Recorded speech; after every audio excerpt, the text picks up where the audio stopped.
and sit down.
Luke Henry, after kicking Monarch's ass to the depths of space, is back on Earth, and now he's looking to save the world from the Fourth World Foundation.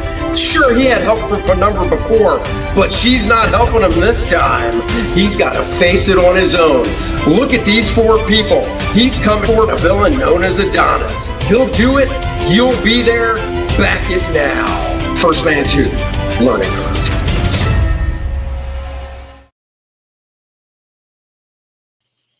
He'll do it. You'll be there. Back it now. First Man 2, Learning Curve. That gorgeous voice you heard was mine.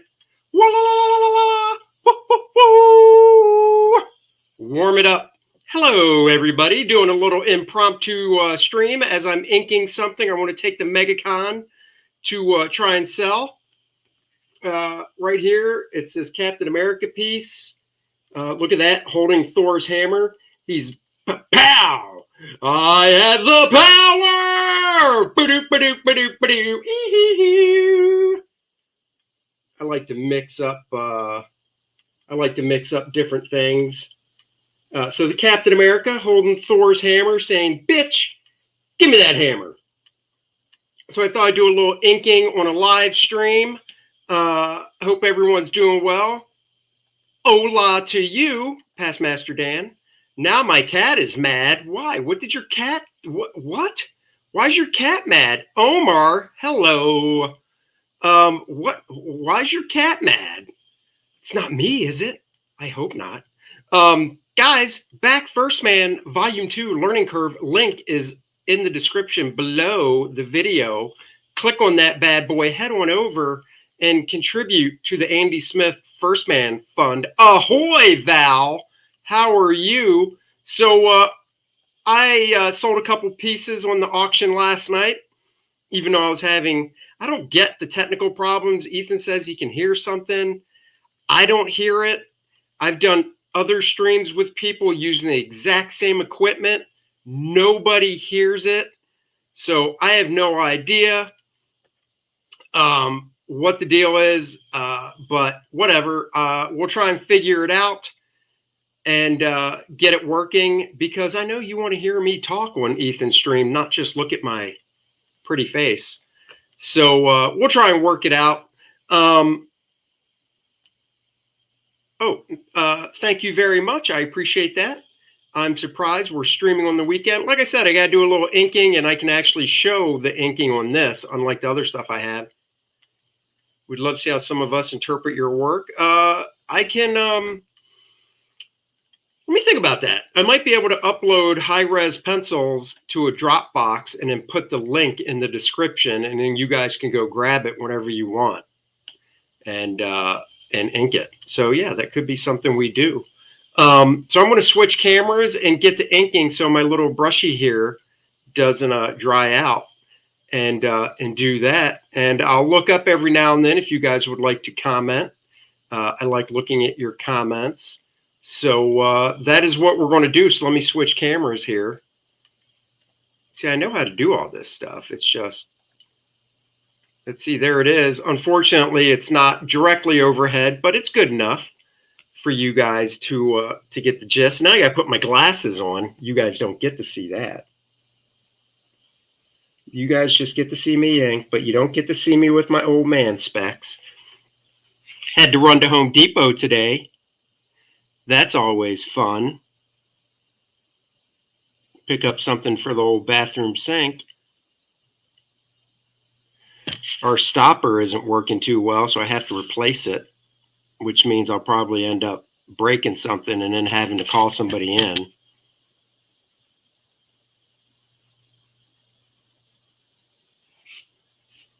My brush just glides over the paper. Oh, feel that.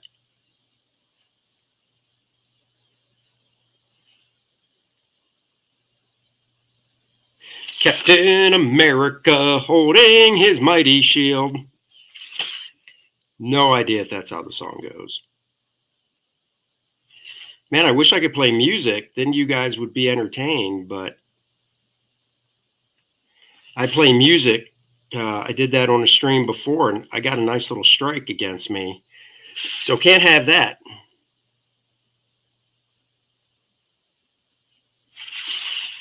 Love the dimensionality of the figure. Oh, thank you very much.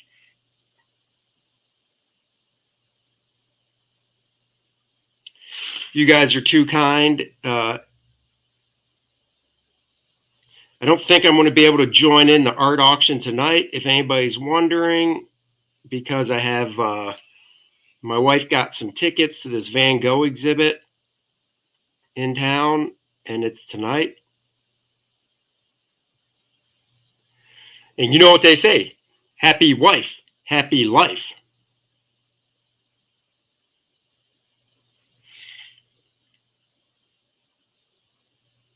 I guess the one for the husband is, want a happy hubby? Keep him fed and chubby.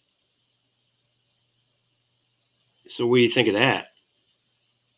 Happy wife, happy life. Want a happy hubby? Keep him fed and chubby.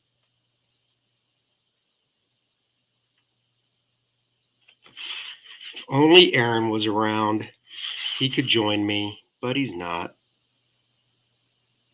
I wish the resolution was a little better for you guys to see this.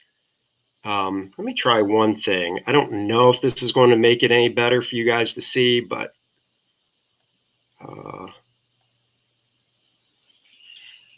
how's that? Do you guys like A or B? A or, oh, that's clearer. All right, we'll go with that. Now you just get to see my face pop in every now and then, probably.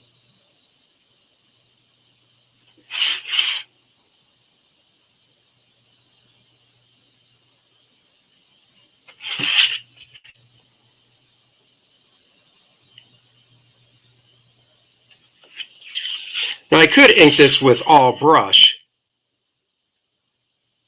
but you know, I hear the cicadas now. Not over here, you're not, man. I don't know what you guys are talking about. Are you guys, you know, I wonder if Ethan's just gaslighting me, making me think my equipment's bad. I don't know. No, I know he's not doing that. It looks like I got a lot of light on this piece, but man, if you could see what I see, I'd like to have a desk lamp, but that's okay. Do I have a fan running? Nope. I do not have a fan running. So you guys hear something that sounds like a fan. I don't hear anything like that.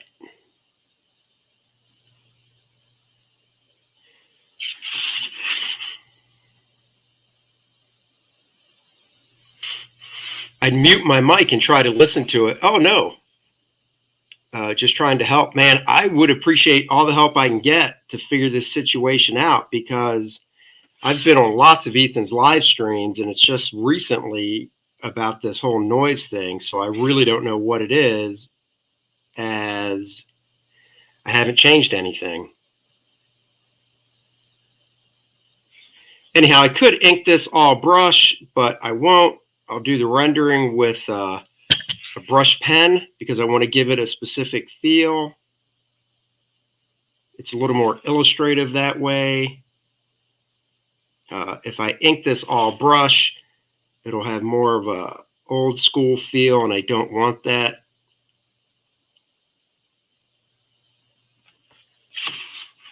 Look at me flipping this paper around like it's a pizza. Oh, I just said pizza. Now I want pizza.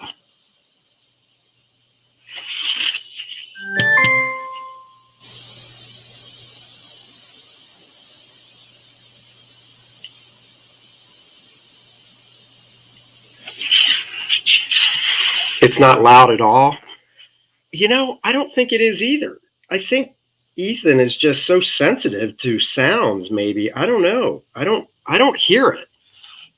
I don't hear anything like that. So I'm just so perplexed.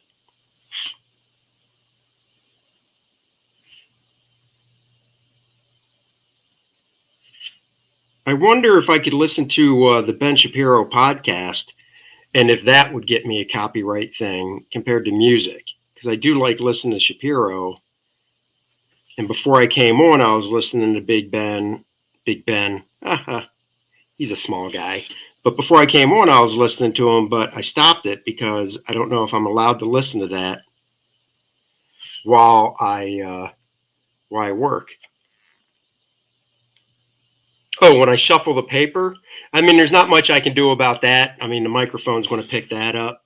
But when I'm on a live stream with like Ethan and anybody else doing an interview, there's no paper shuffling to be had. So, and if I turn the mic off, you won't be able to hear me. So I can't do that. This is my Captain America. And what I mean by that is I'm doing his chainmail stuff, the old Mike Zeck way, which just blops from the brush. I'm giving him the belt buckle that's just a rectangle square, or a rectangle square, a rectangle with nothing else. Play the Camel Moon show from last night. I was listening to it earlier. Hilarious. Yeah, I don't know about that.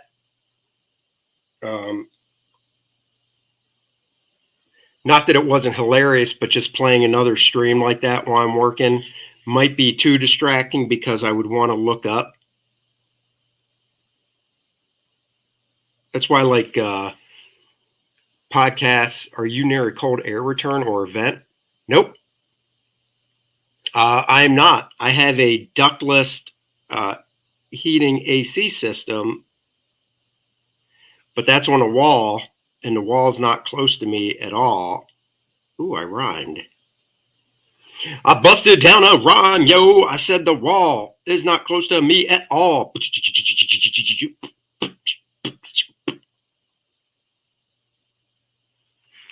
Oh, something about kneecaps. I just love inking. Love inking kneecaps.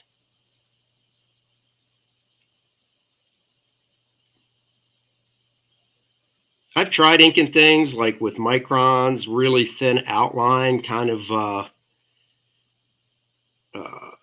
mimicking a Travis Charest style. And I've tried inking things with microns, kind of doing a Frank Cho style. But I got to be honest, I always come back to the brush.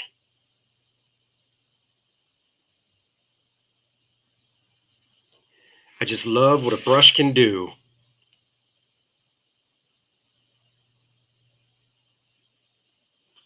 Guys, tweet this around. Share it. I would love to see how many live streamers I can get watching. Maybe the fan of your computer, is it close to your mic? Nope. This is a desktop computer, but the computer itself is on the floor by my feet, the console. So I seriously doubt the mic is picking that up.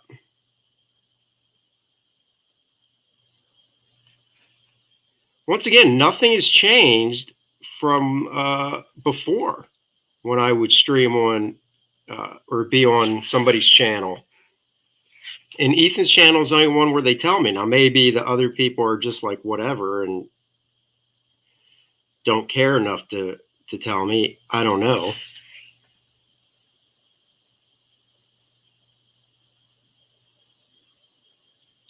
John told me last night to reach out to Mr. Eric Weathers, as he's a tech god, I guess. So I did send him a message.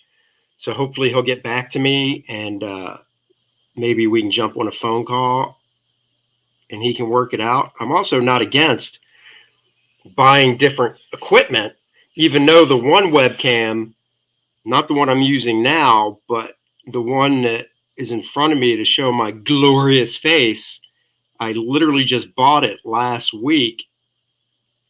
And, you know, I paid a little more than I usually would for it because it has a little ring light on it so it can light up my pretty face, yo, so you guys can see my face. But I don't think it's the webcam. Are you going to be on Cecil's show? I mean, I was very honored when I left last night. Before I signed off, Cecil was like, shoot, hit me up so we can get on a stream together. So I did send him a message this morning about streaming with him. So I don't know if he's a late night guy. Actually, what am I saying? I'm sure Cecil's a late night guy. So when he gets back to me, hopefully, I'd love to chat with Cecil more one-on-one. I did think it was interesting yesterday when John mentioned how the Jack Show name came about. I kind of wondered that because nobody's named Jack, and then it made sense. John, Anna, Cecil, and Kelsey. Jack. Cecil versus Christine. Let's rumble. You know, if Cecil's like, I don't want to talk to you, I want to talk to Christine, I guess I can get her in here.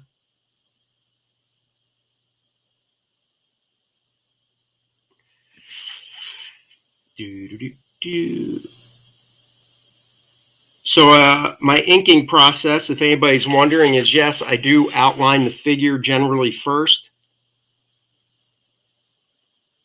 And then once the figure is outlined, I'll go back in and do some of the inner stuff. To get a point on the brush, I'll sometimes do some inner stuff first, just to warm up my hand. If it is a Razer webcam, probably has a built-in mic, could be picking up vibrations.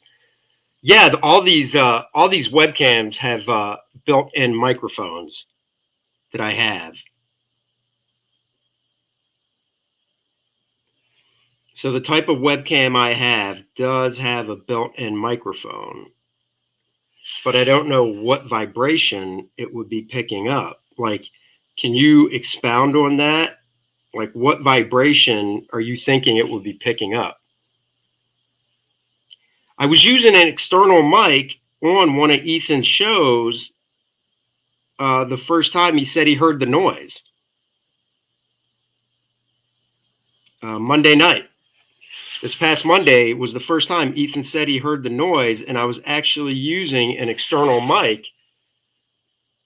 And he said, and that's when he first said he heard it. So I thought it's because I changed over my equipment to an external mic, so I unplugged it. Webcam mics are shit. This is why you have the worst sound quality on Ethan's show. Other guys are using webcam mics, I believe. What mic was I using? Can you show it to us on the camera? Yeah, hold on a second. Let me finish inking this leg, and I can show you that.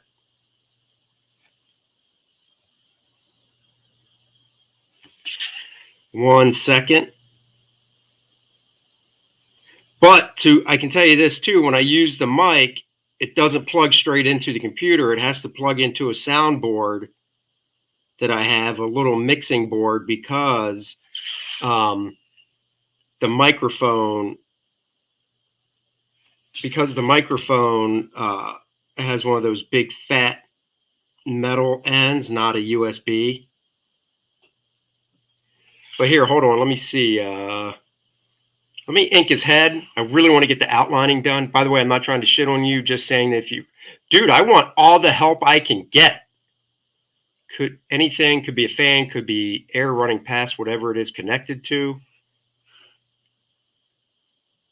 I want all the help I can get.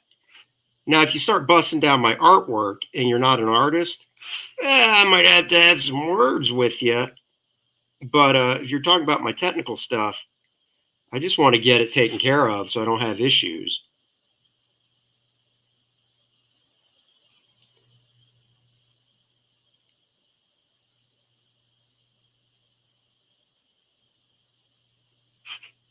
So, almost done. Just got to finish inking his head. Then I'll clean my brush out. And I'll show you guys the microphone.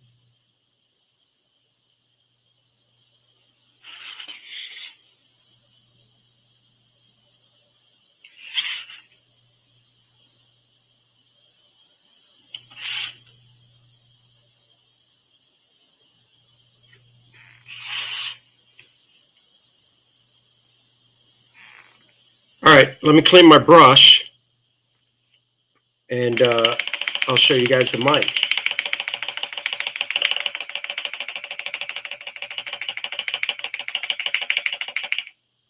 And my computer is not old, so it ain't my computer.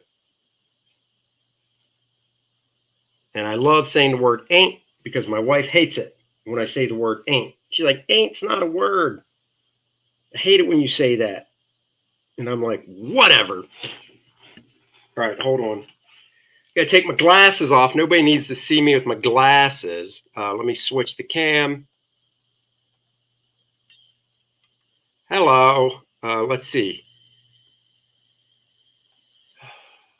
You may need a computer audio interface. Man, I don't even know what that is. I will send you some options. That would be awesome.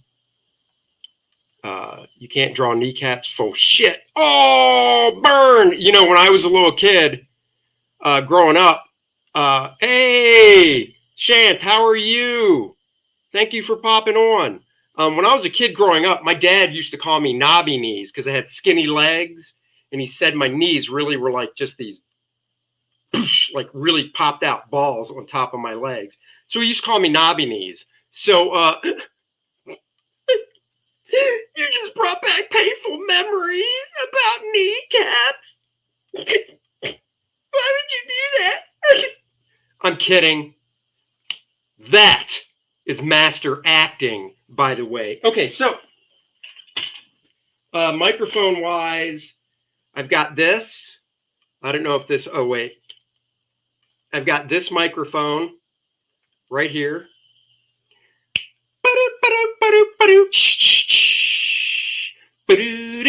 Shant, I'm doing good. Shiro Pocket. I sold that last night, by the way. So I've got this microphone. I don't know if this helps you. It actually has a headphone jack in it. And then to plug it into my computer, I've got to use this little mixing board right here. And I plug it into my computer with this little USB. And I mean, if you guys want, we can test that crap out right now. I don't care. I'll plug it in, see if I can get it working right now and see what you guys think of the sound quality. What brand is it? Of course you're going to ask me that. I'm going to go to Amazon and tell you because that's where I bought it. OS. What the F? No, no, no. You need an interface. Okay, hold on. I think I know what you're talking about. Wait a second. Hold on. I've got something that I think I know what you're talking about. You got me looking for it now. Damn it, it's under here. Oh, wait. No, that's not it. Hold on. Hold on. Hold on to my love. Hold on to my heart. Not there, it's not there.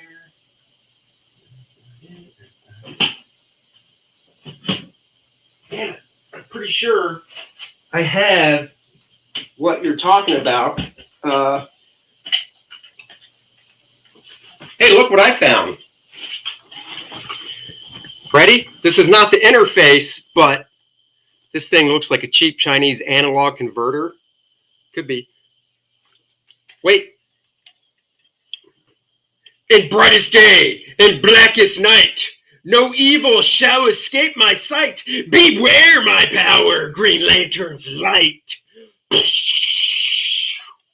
Anyhow, okay, hold on. I believe I know exactly what you're talking about. Damn it. Damn it, what is this? Oh, it's all right. Hold on. You asked, I think I do have an interface. I have a beautiful face.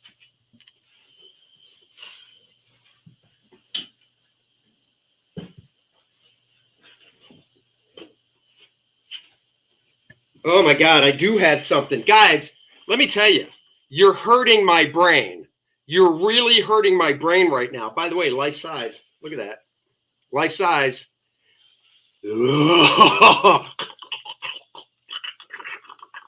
I'm a zombie. I'm a Rob Zombie.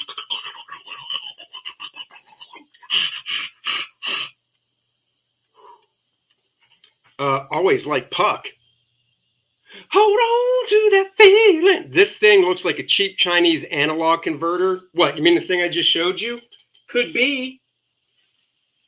Could be. I have this converter thing that you're talking about. Hold on. Just give me a second. I'm gonna find it. Guys, I have OCD. So when you push me onto a hunt for something, I don't stop. I say stop, collaborate, and listen. Ice is back with a brand new edition. Something grabs a hold of me tightly, flows like a heartbeat, daily and nightly. Where don't stop, yo, I don't know. See, now you got me singing.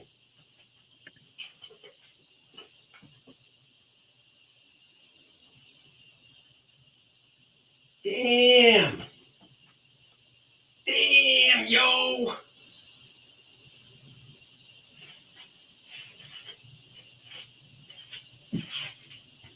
Oh my God, if I sold it, I'm going to be pissed.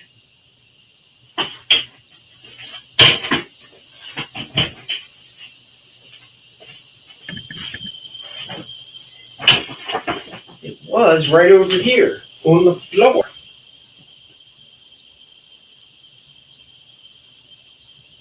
Oh, I found it.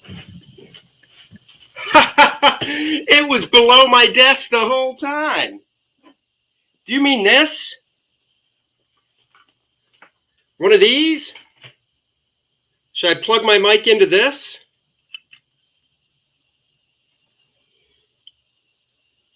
Here, let's try something. Damn it. Where'd I put my mic? Oh, it's right here.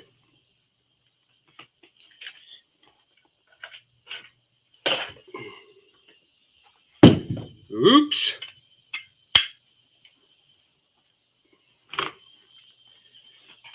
Testing, testing. Can you hear me?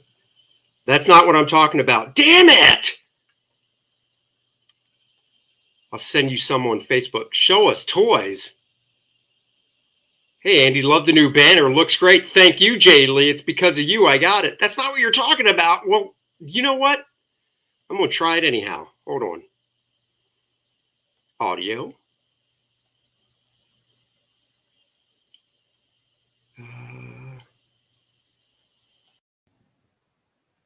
Check, check, checkity, check, check.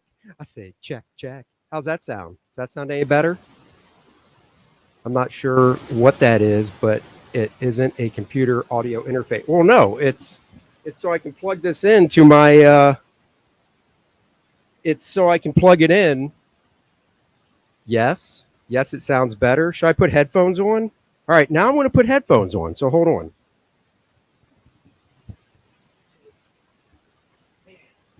You guys.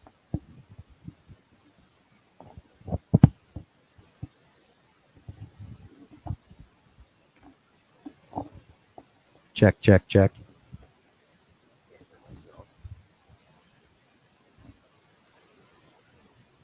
Hello. Hello. Hello. Oh, let's lose that. Oops. Nope. Yes. Now, no. No. This doesn't sound good now.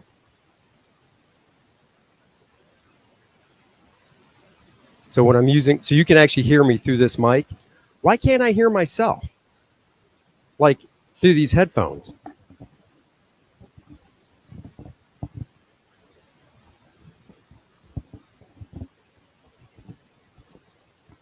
Hello, hello, hello. Sounds good. Like you're in a sound deadening room. You shouldn't. Oh, I shouldn't hear myself? So you're saying this is better. So maybe I'll try this next time I'm on a stream, yo. All right, well, I can put this back down there. All right, so maybe I'll try this next time. More than a feeling, more than a feeling. I can't stop believing, more than a feeling. I have a mic stand, boss. Hold on. Where was it? Oh, it's right here. Dude, I got a mic stand.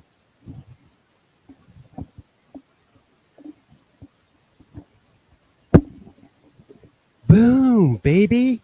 Boom. The problem is setting it up. Here's a question. Let's do a test. How do I sound here? Do I sound just as good here? Oh, I don't need these headphones.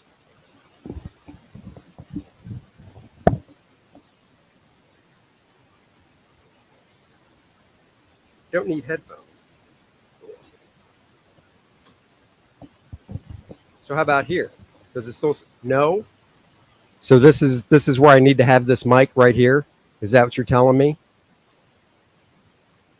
It became super silent, so I have to have the mic right here. Well, that sucks. Good Lord. It's almost like I'm haw, haw, haw. I don't know if I can control the sensitivity.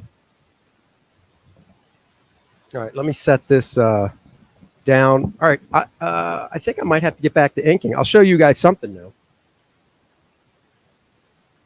Do we have any fans of Yellow Jacket in the house? Yellow Jacket, classic Marvel character. Any Yellow Jacket fans? Do we have any Yellow Jacket fans? Actually, you know what? I've got another mic. I'm going to get my other mic, and you tell me which mic sounds better. So hold on.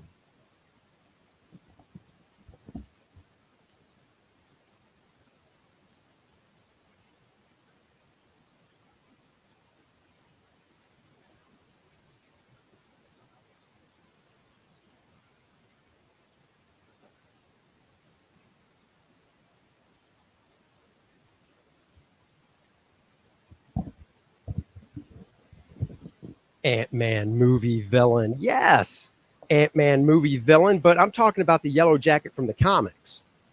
I just took care of a nest of Yellow Jackets in my backyard. Oh. All right, let's try this other mic.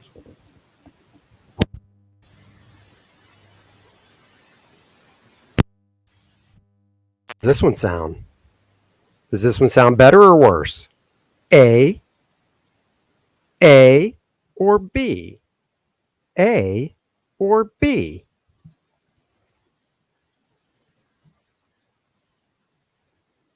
Yellow Jacket. There's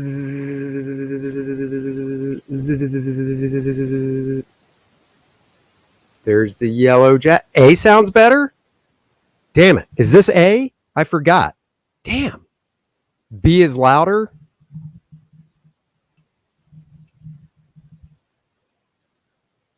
Well, I can't make this louder.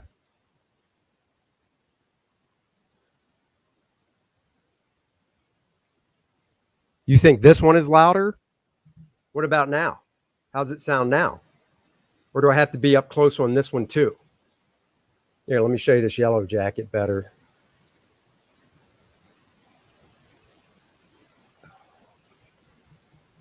Look at that, guys. Yellow Jacket in the house.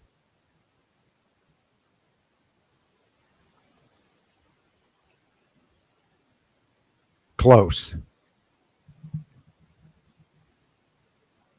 What about this?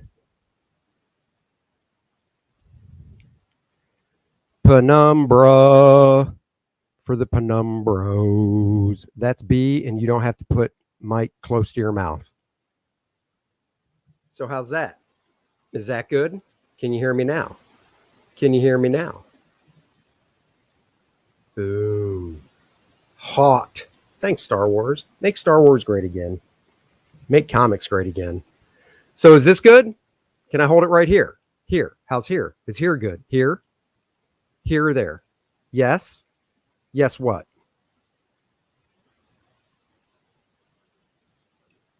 Hi ho, it's off to work we go.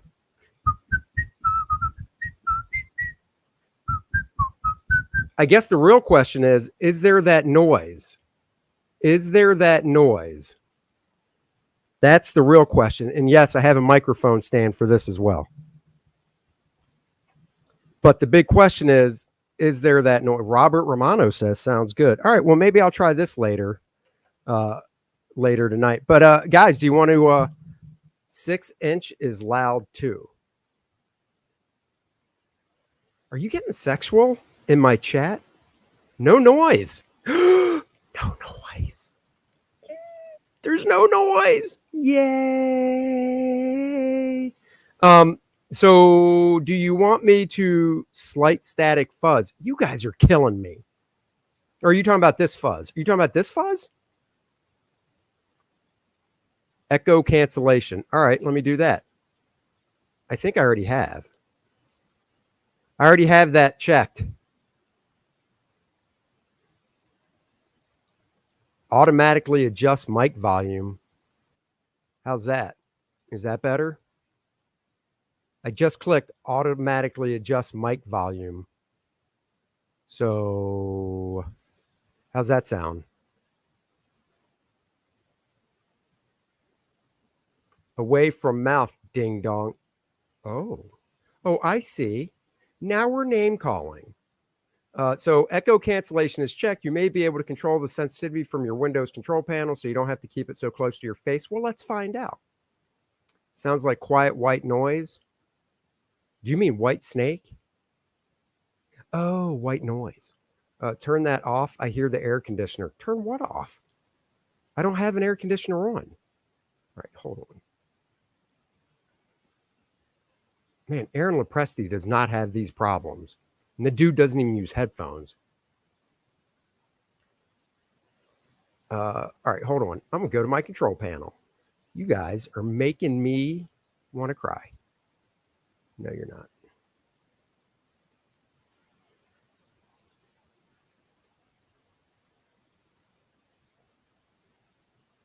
Okay, where's my control panel? I double clicked it. The audio adjust volume.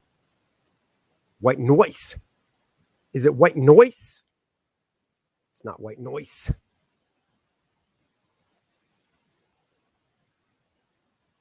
Damn it. Hold on for a second. Hopefully this doesn't screw things up. I got to turn on my Cintiq. Never mind. I didn't. Damn it.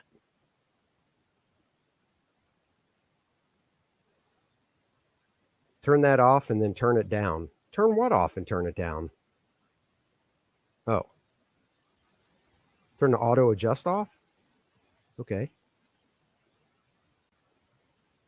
Check, check, yo. Check, check.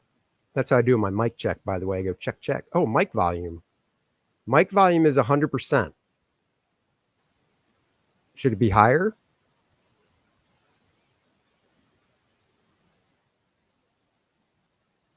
So now it's good. StreamYard auto adjust. The sound is way better. It's pretty good now. Take it to 50? Really? Take the mic volume to 50, not 100? All right, hold on.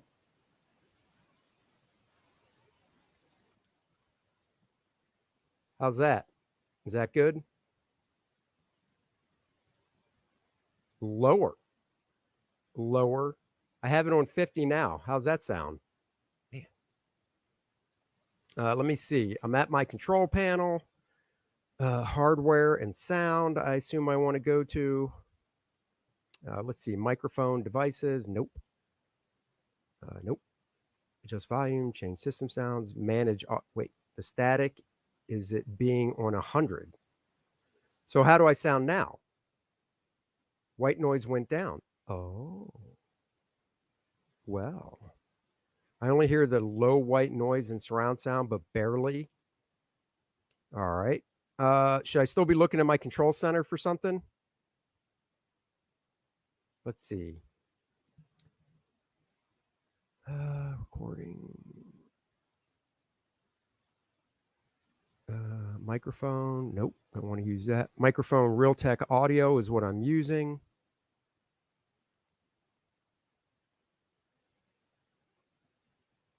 Let's see. Oh, that's good. Listen, levels. Ooh, advanced.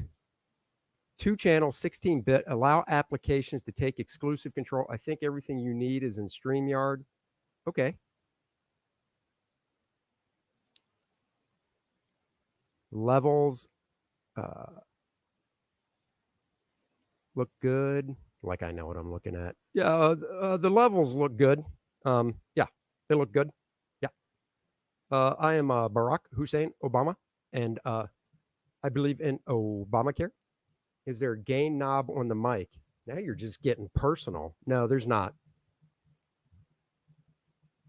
As you can see, I'm looking at the mic. No, but hold on.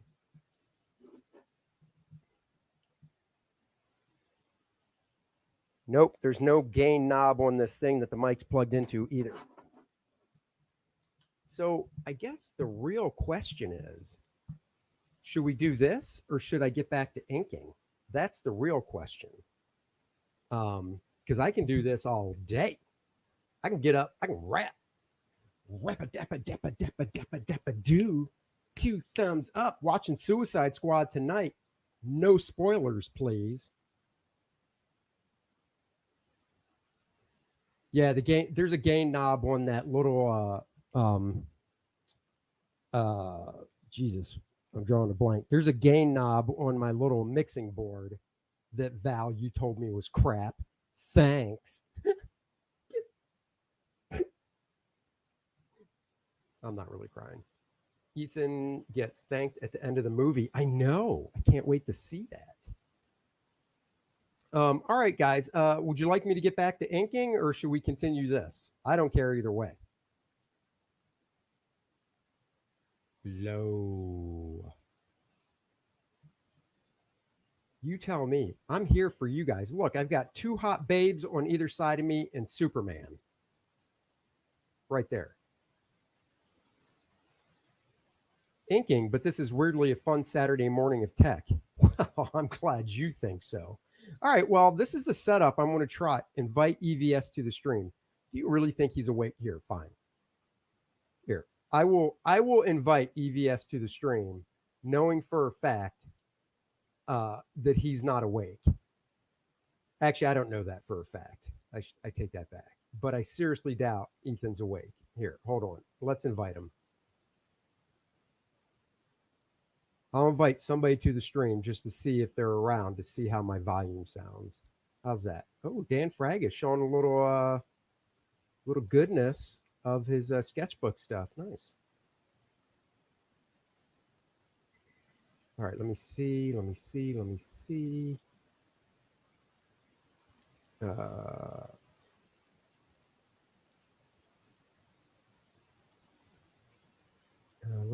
Hold on. I'm looking. I'll be able to tell you very soon if Mr. Ethan is awake. I'd probably get Graham Nolan on here. He looks like he's awake and around. All right, I gotta do this another way. It's taking way too long.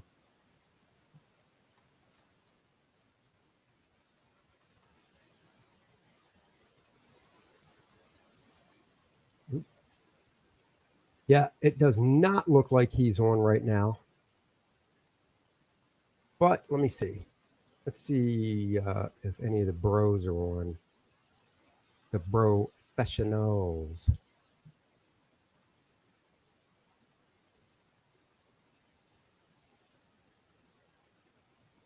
All right, let's see if we can get some bros in here.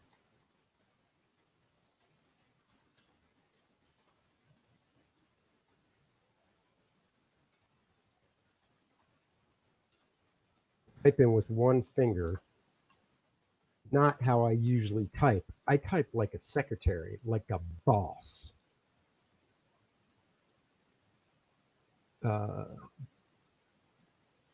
Is he online or Facebook? Nope. Invite anybody. I just did. No inking. Just messing about. All right.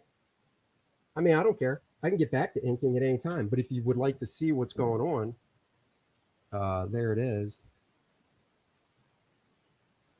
Look at the line. Look at that torso, man. I drew. I modeled for this, by the way. Those pecs are my pecs. Pecs of steel. So we'll see if somebody joins or not. If somebody joins, I don't mind just talking to you guys. I love you guys. I love you. There's still white noise, but we can hear you good. Damn it, slacker. You're killing me here. Invite Anna. She's on the West Coast, right? It's like, what time? 10 o'clock there. I doubt that she's on. You see the likeness. Of course you do. Wow, Val, that's personal. I shave it every other day, if you would really like to know. But I trim my balls on a daily basis. What did I just say? That's the type of craziness you will not get on Aaron's channel. Here, I'll see if I can invite somebody else. Screw it. Let's play.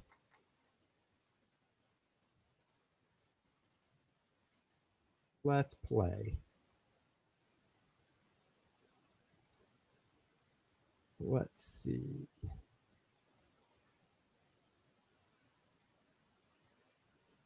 Hold on here.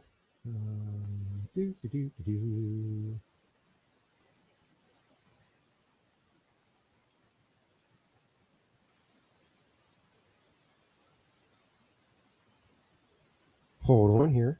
Got to type again.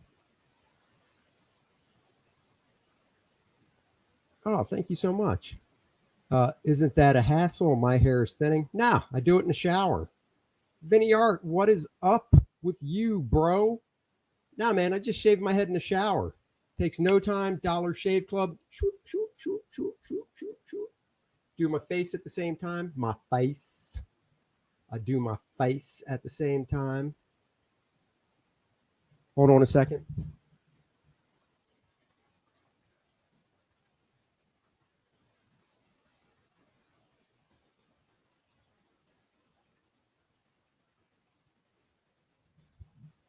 I'm back. All right, let's see. So I sent the link to a few other people, so we'll see if anybody joins. If not, that's cool. I'm not Mr. Popular. I was picked last for kickball all the time when I was in school. I wasn't. I didn't play kickball. Actually, I did play kickball. Basketball, I sucked at. Sucked at basketball. Good at football. Like, I really think I could have been a quarterback for like 10-year-olds now. I think I could be a great quarterback now for like a 10 to 12-year-old football team. Flag football. I don't need no 10, 12-year-old taking me down. I could get hurt. I don't want to get hurt. I'm kind of a puss. Football as in soccer. Oh, Val. I don't consider soccer a sport. Sorry. If you can end a game in a tie, it is not a sport. If you can end a game 0-0, no, I'm sorry. Next thing you're going to tell me is golf is a sport. Don't even try to tell me golf is a sport. Golf is not a sport. And guys, First Man, Volume 2, Learning Curve, link in the description below. Or as you can see it scrolling, did you see the video of the blind football playing kid? Nope. Sounds pretty cool. NFL allowing ties is the worst. What? Did they change a rule? Is the NFL going to allow ties this year? You've got to be kidding me. Or are you talking about after overtime where it's like, oh, well, we did overtime. You boneheads tied. I mean, I agree. They should not allow ties. I don't believe college football allows ties. So, yeah, there should be no ties. No ties in football. Damn it. If the NFL... Yeah, no, I know what you're talking about. I totally blanked Hyper Kaiju. I thought you were talking about Robert. I'm not using a mixing board. Hyper Kaiju, no, I know they let it end in a tie after the one overtime, unless it's the playoffs, because of course, playoffs, don't say playoffs, unless it's the playoffs, then no ties. But yeah, I think it's dumb. They shouldn't allow ties in football. Hey guys, did you want to see a penumbra drawing? Here she is. The lovely penumbra, making your dreams come true. So there you go, lovely penumbra. Uh, this fits right into a backboard with the comic, so it's for sale. Just saying. She's bringing sexy back. I never know how to attack. I'm bringing sexy back. Yeah, nobody's around. It's a Saturday afternoon. Who wants to jump on a live stream on a Saturday afternoon? Seriously. Uh, let's see. NM playing some Injustice. Nope. Is she going to be going to the auction tonight? She would be if I join it. I have a date night with the wife. She got tickets for a Van Gogh exhibit in town, the Van Gogh Experience. That's at 8 o'clock. And when I get home, it just depends on what's going down when I get home. So I was on it last night. We'll see if I can join it tonight. What's this? Yeah, like NASCAR is a sport. The NFL's dead to me. Oh, I've never watched a full NASCAR race. I just can't do it. I can't. I love cars. I'm a car guy. I've told you that. I mean, look above my bald head. That's the Mach 1 straight up above my head. Then I've got the Dukes of Hazzard, General Lee, the Starsky and Hutch car. I'm a car guy, but I cannot watch.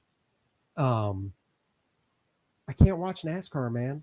It's boring. Boring. Okay? Can't do it. Can't do it. Can't do it. So there you have it. Can't do it. Just can't do it. Let's do this. Just in case.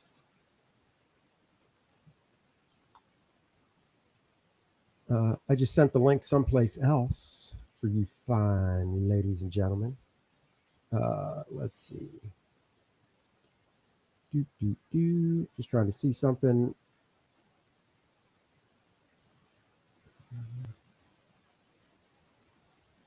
You can tell I'm looking at a screen and not StreamYard. Now I'm going to look back to StreamYard for comments.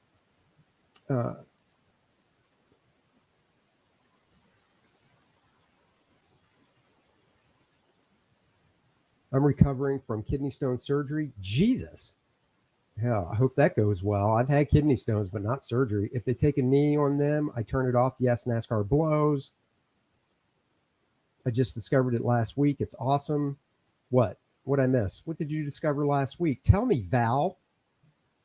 I stayed at the Van Gogh Hostel in Amsterdam and went to the museum. Great time. Oh, that's cool.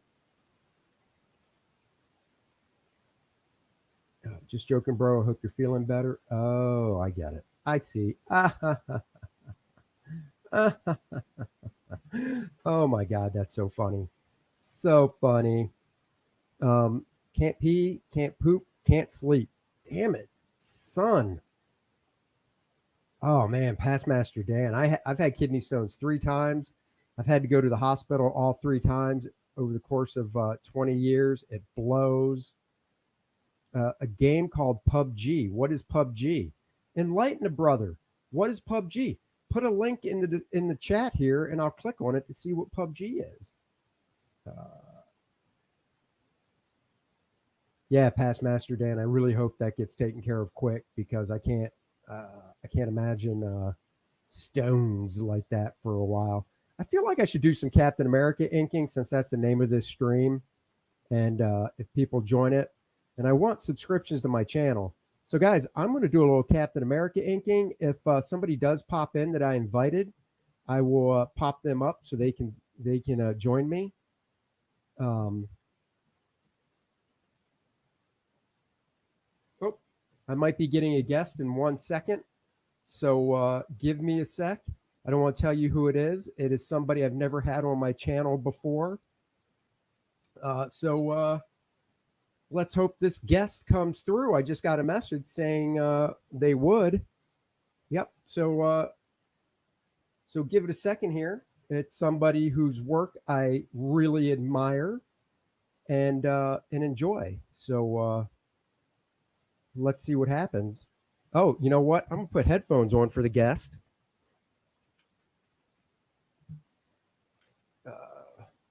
Nope, it's not Cecil.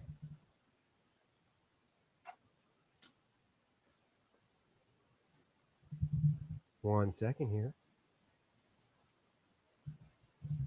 Because I don't need them being picked up on the microphone.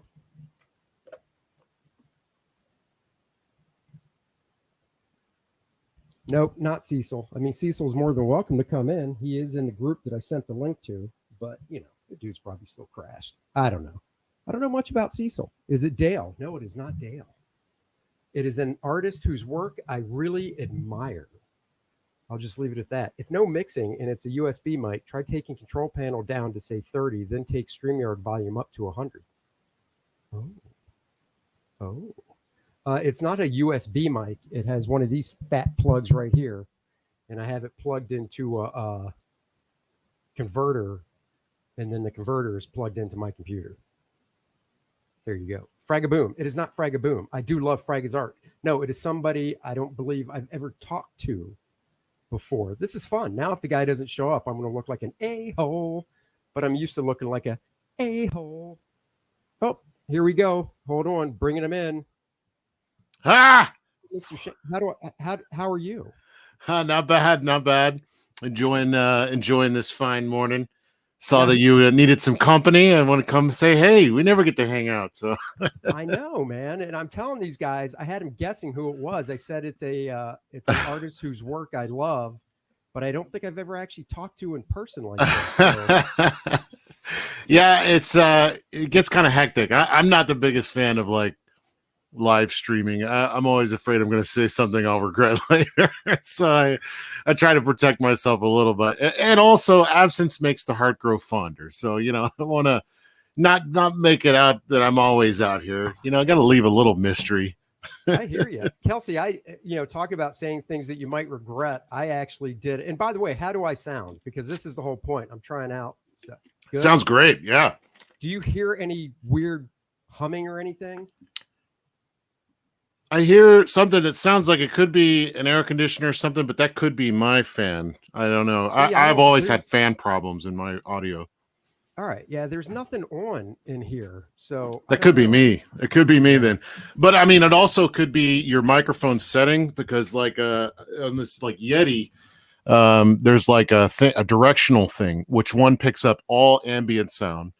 The one I have set it now is directly in front, so it only picks up audio coming right at the front. Okay. So it could be a setting you have. Yeah, there's nothing on this mic though, so let me try something else here. Just tell everybody to deal with it. You know, I would do that, but when I'm on Ethan's channel, he's like, "Duh, it's you again," and then he bounces me. He doesn't bounce me out; he just turns my mic off, and I'm like, okay. That's so okay. I might have to invest in a Yeti. Yeah, that's definitely an issue. But you were talking about saying stuff that you're like, oh no, did I just say that? Dude, I've got a video up on my YouTube channel when I used to do sketch comedy. It's like 10 years old. And I wrote this sketch that I was in with this other girl that was in a sketch troupe. And I think the name of the sketch was Skin Issues or something like that, because I didn't want to give away the punchline in the title. Yeah.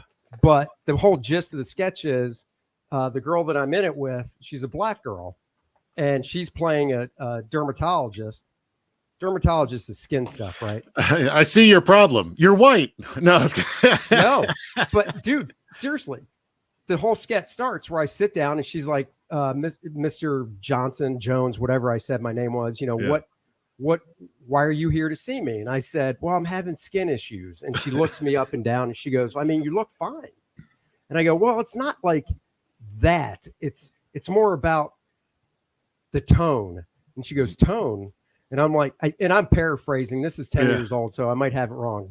And she goes, what do you mean? And I go, well, like my complexion. And she goes, oh, well, I don't know if there's anything we can do about that. And I said, well, I'm just too pale. And she goes, well, go to a tanning salon. And I said, no, you don't get it. And I stand up and I yell, I want to be black.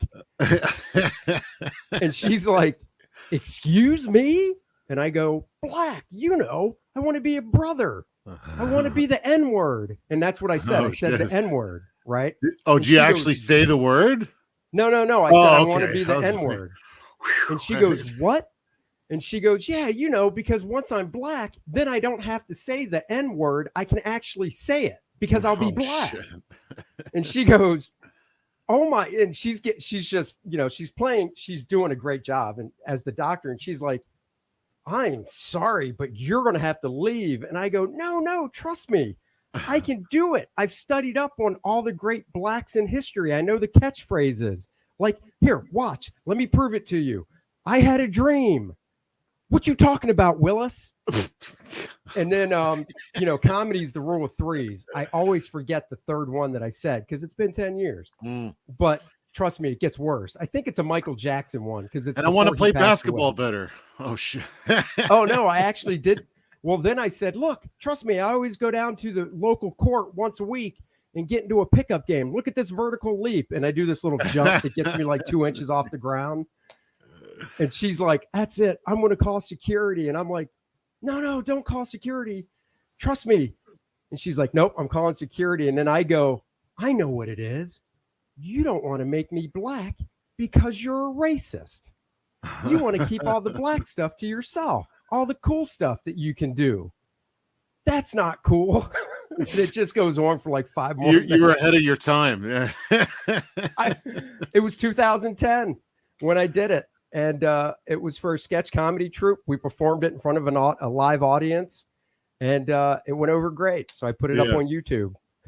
That reminds me, kind of paraphrasing from Office Space, but you don't need to be black you don't need to have the skin color to play like a black guy. So you That's just get right. the affectations, the hats, the jewelry, and but I guess, I don't know. Hey man, if Eddie Murphy, I know, because we're about the same age, I know you had to have seen Eddie Murphy's Raw. Oh yeah. Yeah. Mm-hmm. I mean, if Eddie Murphy and Dave Chappelle and these guys can come out and do their, well, I'd like to order some fruitcake, their typical. I love black guys, white guy impressions. Actually, Exactly. I get a kick out of that. Look, here's a good buddy of mine I've known for 30 years. Billy Ray Merriman goes by Ray Dog. He's the guy that nicknamed me Smitty D. Yes, Smitty D. That's my nickname he gave me from back in the day when we shared a studio together. He is a black man, and he knows that I throw down all the fun stuff. So I got a hip hop name too. It's the Grizz. Well, there you go. That was given to me as well. I was at a convention hanging out with Stelfreeze, name drop. There you go. And all these black guys come up to me, and they come up to Stelfreeze, and they're like, Stelfreeze, oh, whatever. And then they see my nameplate, and they're like, Kelsey, I thought you were black. And I'm like, why? And they were like, I don't know, just the way you draw or whatever. I'm like, okay. And so I ended up hanging up with them for a while, and then they were like, we'll call you the Grizz. I'm like, all right, sounds cool. So they came up to you and go, we thought you were black because of the way you draw. I wonder if people go up to David Williams and go, what? Yeah, I thought you were white because your name's David Williams. Well, I tell you what, I did have this conversation with Stelfreeze at one point, and he thought I was nuts, but I was like, it seems like when you look at, like, for instance, women colorists, you can tell that, and I think it's scientifically been shown that women do have the ability to see more color than men. And but you can kind of see that there's a nuance and stuff. Like, I'm very aggressive with color, man. I put on like a lot of primary and stuff like that. I'm learning how to do more subtlety, but like I think they have a grasp of that. So I had this theory that like all the black artists that I loved all had a sense of like design. to their stuff. Stelfreeze, Larry Stroman, even Dennis Cowan to a certain degree. He had like a lot of rendering and stuff, but there was a design quality to it that other people lacked. So I had this idea, and of course he brought out all kinds of other guys. Well, what about this guy? What about that? I'm like, okay, you just blew my theory out the water. So never mind. I'm just interested in people who have a design quality into their stuff, I guess. But I mean, you could say, you remember there was always that thing going around here. Val, this cracks me up. I have an answer. He goes, how do black people draw? Like Brian Stelfreeze, Val. No, honestly, like I said, my theory got blown out of the water because I was shown a lot of other examples and I was like, all right, Yeah, but here's the better one, because I've never heard that before. But I mean, there is that theory, I guess you could say, of you can pick out, looking through comics, female artists compared to male artists. Yeah, but again, that's being blown out of the water too because of like Sarah Pacelli. I don't think she draws like a woman. You're right. Actually, I was working on Jimmy Neutron at the time in Dallas, and we had all these ex-Disney guys come in, and this one guy, I was talking about this very subject. I was like, I don't know. I came up in the art room, and we were just talking about women artists and stuff, and he was like, "You want to see a woman that can draw like a man?" And I'm like, what does that even mean? Yeah, show me, and he showed me Claire Windling.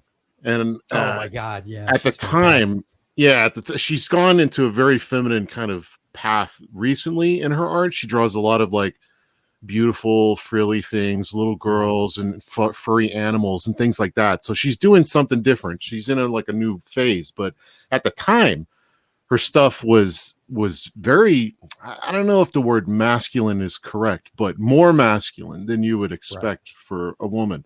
And she is just amazing. One of my all-time favorites. Here's a good one that I never really thought.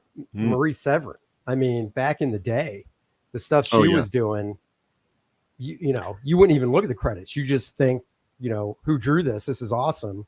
What guy drew this? Maybe. Yeah. But, well, and even she picked up a few issues of Submariner after Buscema left, and one of the first ones she did, Joe Sinnott inked, and now you could tell she was looking at some of John's work in the faces and stuff, because John was on the book, he started the book, so maybe she felt like, let's try and keep it going, or maybe she was mandated it, who knows, but it's fantastic. But yeah, Sarah Pacelli, no clue. I'd have no clue because her work is just great. Yeah, there's definitely some that you look at. Marguerite Savage, if I said her name. Oh right. Yeah. I always say Sauvage because she's French, right? Or French Canadian. Laura Braga's work, I think you'd look at and be like, if you were asked who drew this, a guy or a girl, you'd go, oh, that's a girl. But I like that stuff. I have a wide. So do I. I have a wide variety of interests in art. I look all over the world for new ideas and stuff. I love, and I don't really distinguish between male and female. It's literally, what, to name drop again, what Ashley Wood told me one time when I was asking him, like, why do you like my stuff? And he's like, hey, I like what I like, and I'm like, that makes sense. I like what I like. Totally. I pick up tons of stuff. One of the things, when I go to San Diego, the booth I always hit, there were two I always hit, and then one left. One was Bud Plant, and that's when they took up tons of space. And then I remember going a year after, and they weren't even there. Oh, they were down to half. And then the year after that, they were down to a corner in the back, and now they don't set up. But the other one I always hit is Stuart Yang. Oh, yeah. Because, I mean, he just has such a collection of foreign books and that you just don't see over here. And I just always drop a ton of cash because it's like, oh my God, this art's fantastic. I can't read them, but who cares? Well, you can visually, I mean, in a lot of cases. So you are able to like read it, but you're not getting that like sweet nuance that I always like to think that. I mean, who knows if that stuff is actually terrible? I mean, I don't know. I'm making up my own kind of like story, so it's brilliant. Well, and like you said, that's actually a really good point, though, is you can, it's one of the things I tell people that want to break into comics is you should be able to tell a story. I should be able to follow the story without dialogue. The dialogue is details, incidental stuff, whatever, but realistically, I should be able to go from point A to point B, and oh, this is a murder. Oh, this is who did it, or whatever. Mhm, You mhm. know, I um, see Omar Comics says, I'm pretty sure I draw like a Mexican. I well, actually have quite a few Mexican artists that I really like. And there's a whole series. Gosh, man, I'm blanking on names, but it was called Cazador, or no. El, I don't know. You might have to tell me, but there was like a long list of artists that worked on this book, El Cazador, I think, that ended up here in the States doing a lot of our stuff. oh, And they're really? all fantastic. They're very influenced by Beasley, this little group of artists, and Oh, so they, yeah. if you want more Beasley, like there's a ton of it in this. I hope somebody knows in the chat. I think it's El Hopefully, Cazador. Yeah, I I don't could be remember. thinking wrong. Ray Dog, my friend Billy Ray says some fans thought I was a white guy because I drew damage.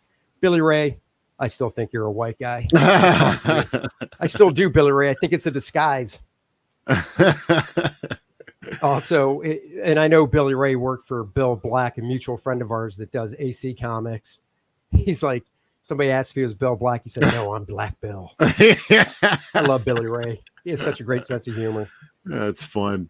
Um, Yeah. This is like such a non-topic to me that's become such a hotbed issue. So it to me, it's like a manga and anime fans today going, oh my god, it's the greatest thing ever, we just discovered it, it's new. And I'm like, man, I've been looking at this stuff since the 80s. oh yeah. Calm down. Oh yeah.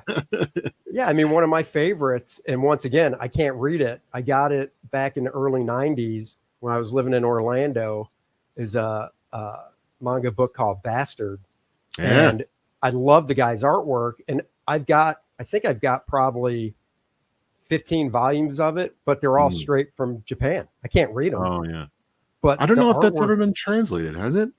it has. Yeah. It has. Okay. Yeah. Yeah. But it's been around so long that the stuff that I saw, and now I haven't looked in years. It's totally different. But the stuff I saw that was translated was some of the early stuff. Mhm. So the art wasn't the same as what he progressed to in the volumes I have. I heard, and I don't know if this is true, but I heard he's one of those crazy people that he got the art bug, like seriously. And like, Japanese guys are more about the story, getting that story out as many pages as possible, usually like 5 a day, but he somehow, you got it into him that he's capable of doing more, and it's like taking longer. And he's actually is starting to go back and redo all the old volumes in his newer, more polished style. I don't know if he's still doing that or if that was a rumor. Maybe his chat knows again. I always lean on chat. Yeah, I know. So do I. But I don't know. That's his stuff. His stuff in the later volumes is like that level of polish where you look at it and you're like, I have no idea how this is being done. I know. I still look at some of the stuff those guys do, and I'm just like, I have no idea. And now, there are some actually pretty good books. I don't know where it is, but I got a book aptly titled called How to Draw Kung Fu Comics. It came out back in 2000, 2001, but it was done by, and I'm blanking on the name and everything. I'm awful at this, but it was done by a popular manga artist, not an American guy trying to do it.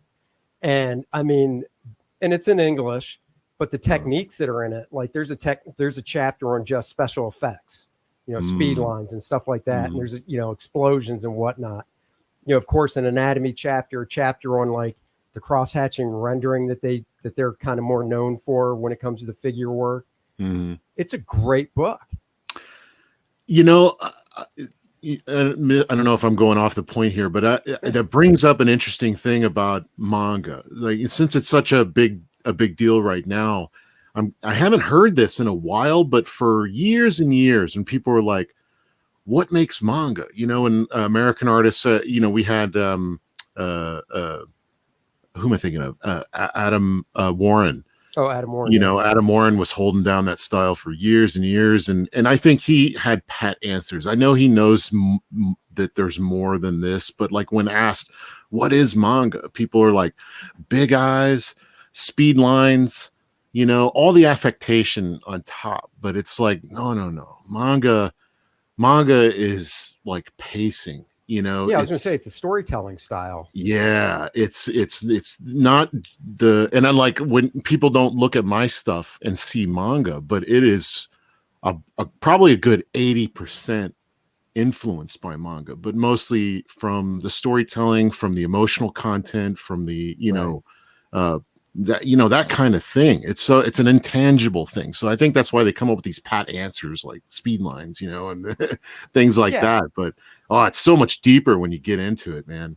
Very totally. Good. When you look at it and break it down, like you said, it's a storytelling thing. I mean, I think there definitely is a Western storytelling compared to manga, and you're right. When you don't know, like when I first was learning of it back when I got into comics. It's just the surface stuff, because that's the thing is you can go to the Barnes and Noble and look at their section and just pick up 20 different books by 20 different creators and flip through them, and you'll see a divergence in style. But to maybe an untrained eye, they'll be like, well, it all looks the same. You know what I mean? You got to read it. You got to get deep into that stuff. But there is something to it, though, when you think about it, as in, do you think they look at American comics and say, well, if you take 20 American comics, American artists, and throw them down, that they would look at those and go, oh, yeah, this all looks the same? Because I don't know. Possibly. It kind of does to me at the moment, but I remember. Definitely certain areas. Yeah. Well, again, going to Stelfreeze, he's my senpai. So like I learned a lot from Stelfreeze, but he took a trip to Japan. And he asked they went to a studio for somebody they knew, and they have all the helpers, people doing backgrounds, and some guy ruling out all those speed lines, and he asked one of them, he's like, he saw some of that person's own artwork, and it was great. He's like, this is brilliant. He's like, why don't you go do your own book? And he's like, oh no, I'm not ready yet, and he's like, well, what do you think of American art? And he's like, oh, it should be in museums, So I don't know if that's just his take or if that is a common take for Japanese artists about American art. But it made me think that maybe we're overthinking it a little, like maybe we're too focused on the original art sale, and not about really telling the story. That kind of thing. And then, little by little, this stuff gets degraded down until, there's a picture looks like it was rushed out, and there's like a giant wall of dialogue that you have to read in order to understand what's happening in the story. Whereas they still focus on visual, more than anything, and I think that's the biggest secret to manga success, is that even if it's not in English, you understand, you can like follow, what's happening visually. So yeah. I wonder how many manga artists now are just obviously not the older guys, like our age and stuff, but the newer ones are doing all their art digitally. I know of some art. Yeah. There's quite a few. I watched this show, I can't remember his name, Urasawa. He does 20th Century Boys, or he used to. He's on other things. Very famous mangaka. He's really great. One of my faves. But he's been doing this show where he's going and interviewing all these other great manga artists, and he's they set up cameras, film them for like a couple days, and then they get together and have a discussion about what they're doing. And it's amazing how many of them, old school and kind of newish, are still doing things the old way. They still draw on paper. But they're utilizing like scanners and all this other stuff. But then you see, he'll interview some like new guys, and you'll see, they're just taking advantage of every technique in the book, where they're like taking photos of like close-ups of mechanical stuff on motorcycles and then like flipping it upside down in the computer and making some cool thing out of it, doing it all digitally, inking. And of course, inking digitally now is becoming more of a norm in Japan because of like Manga Studio and things like that. You can do those speed lines and zips and that's all what I'm that's talking so about. easy. Yeah. Because I know, I do hybrid, so I draw like right in front of me here is my big Cintiq, and I draw everything on it, but then I print it all out light blue on Bristol and ink it. But then, for instance, if there are burst lines or speed lines or something like that, forget it. I'll scan it in and take it into Clip Studio and do it that way because it's so much easier. Do you find that you're losing time in between those steps? Like, okay, now I got to like scan this back in, and get it, organized into proper layout. And then so I can do the lines, the speed lines, or like, do you do it in like these definitive stages where I'm going to do everything that you can do live? Yeah, it's and definitive. Okay. Yeah. It's literally, I draw it. See, the funny thing is I don't use Clip Studio to do the penciling because I just don't like the way the pencil feels in Clip Studio. I use Sketchbook Pro. Oh, I've been hearing a lot about this lately. Okay. Sketchbook Pro is free. And it used to be like just $100 a year. Then they went to free, which cracked me up because I'm like, that's interesting. You decided to do that 5 months after I paid for it. Am I getting a refund? Which I did not, but whatever. But no, Sketchbook Pro is really, to me, it's real intuitive. The pencil looks and feels like a pencil when you draw. The layers are just so easy to just pop a new layer, drop the opacity. The perspective tool, unlike Procreate on an iPad, which will lay out the grid, the perspective tool in Sketchbook, I love that. 1, 2, and 3 point. And then you still have to draw the lines, but you can set up the points wherever you want. So I pencil it there. Then I do have to take it into Photoshop to convert it to blue and then print it onto the Bristol. But then I do all the inking that's going to be done traditionally.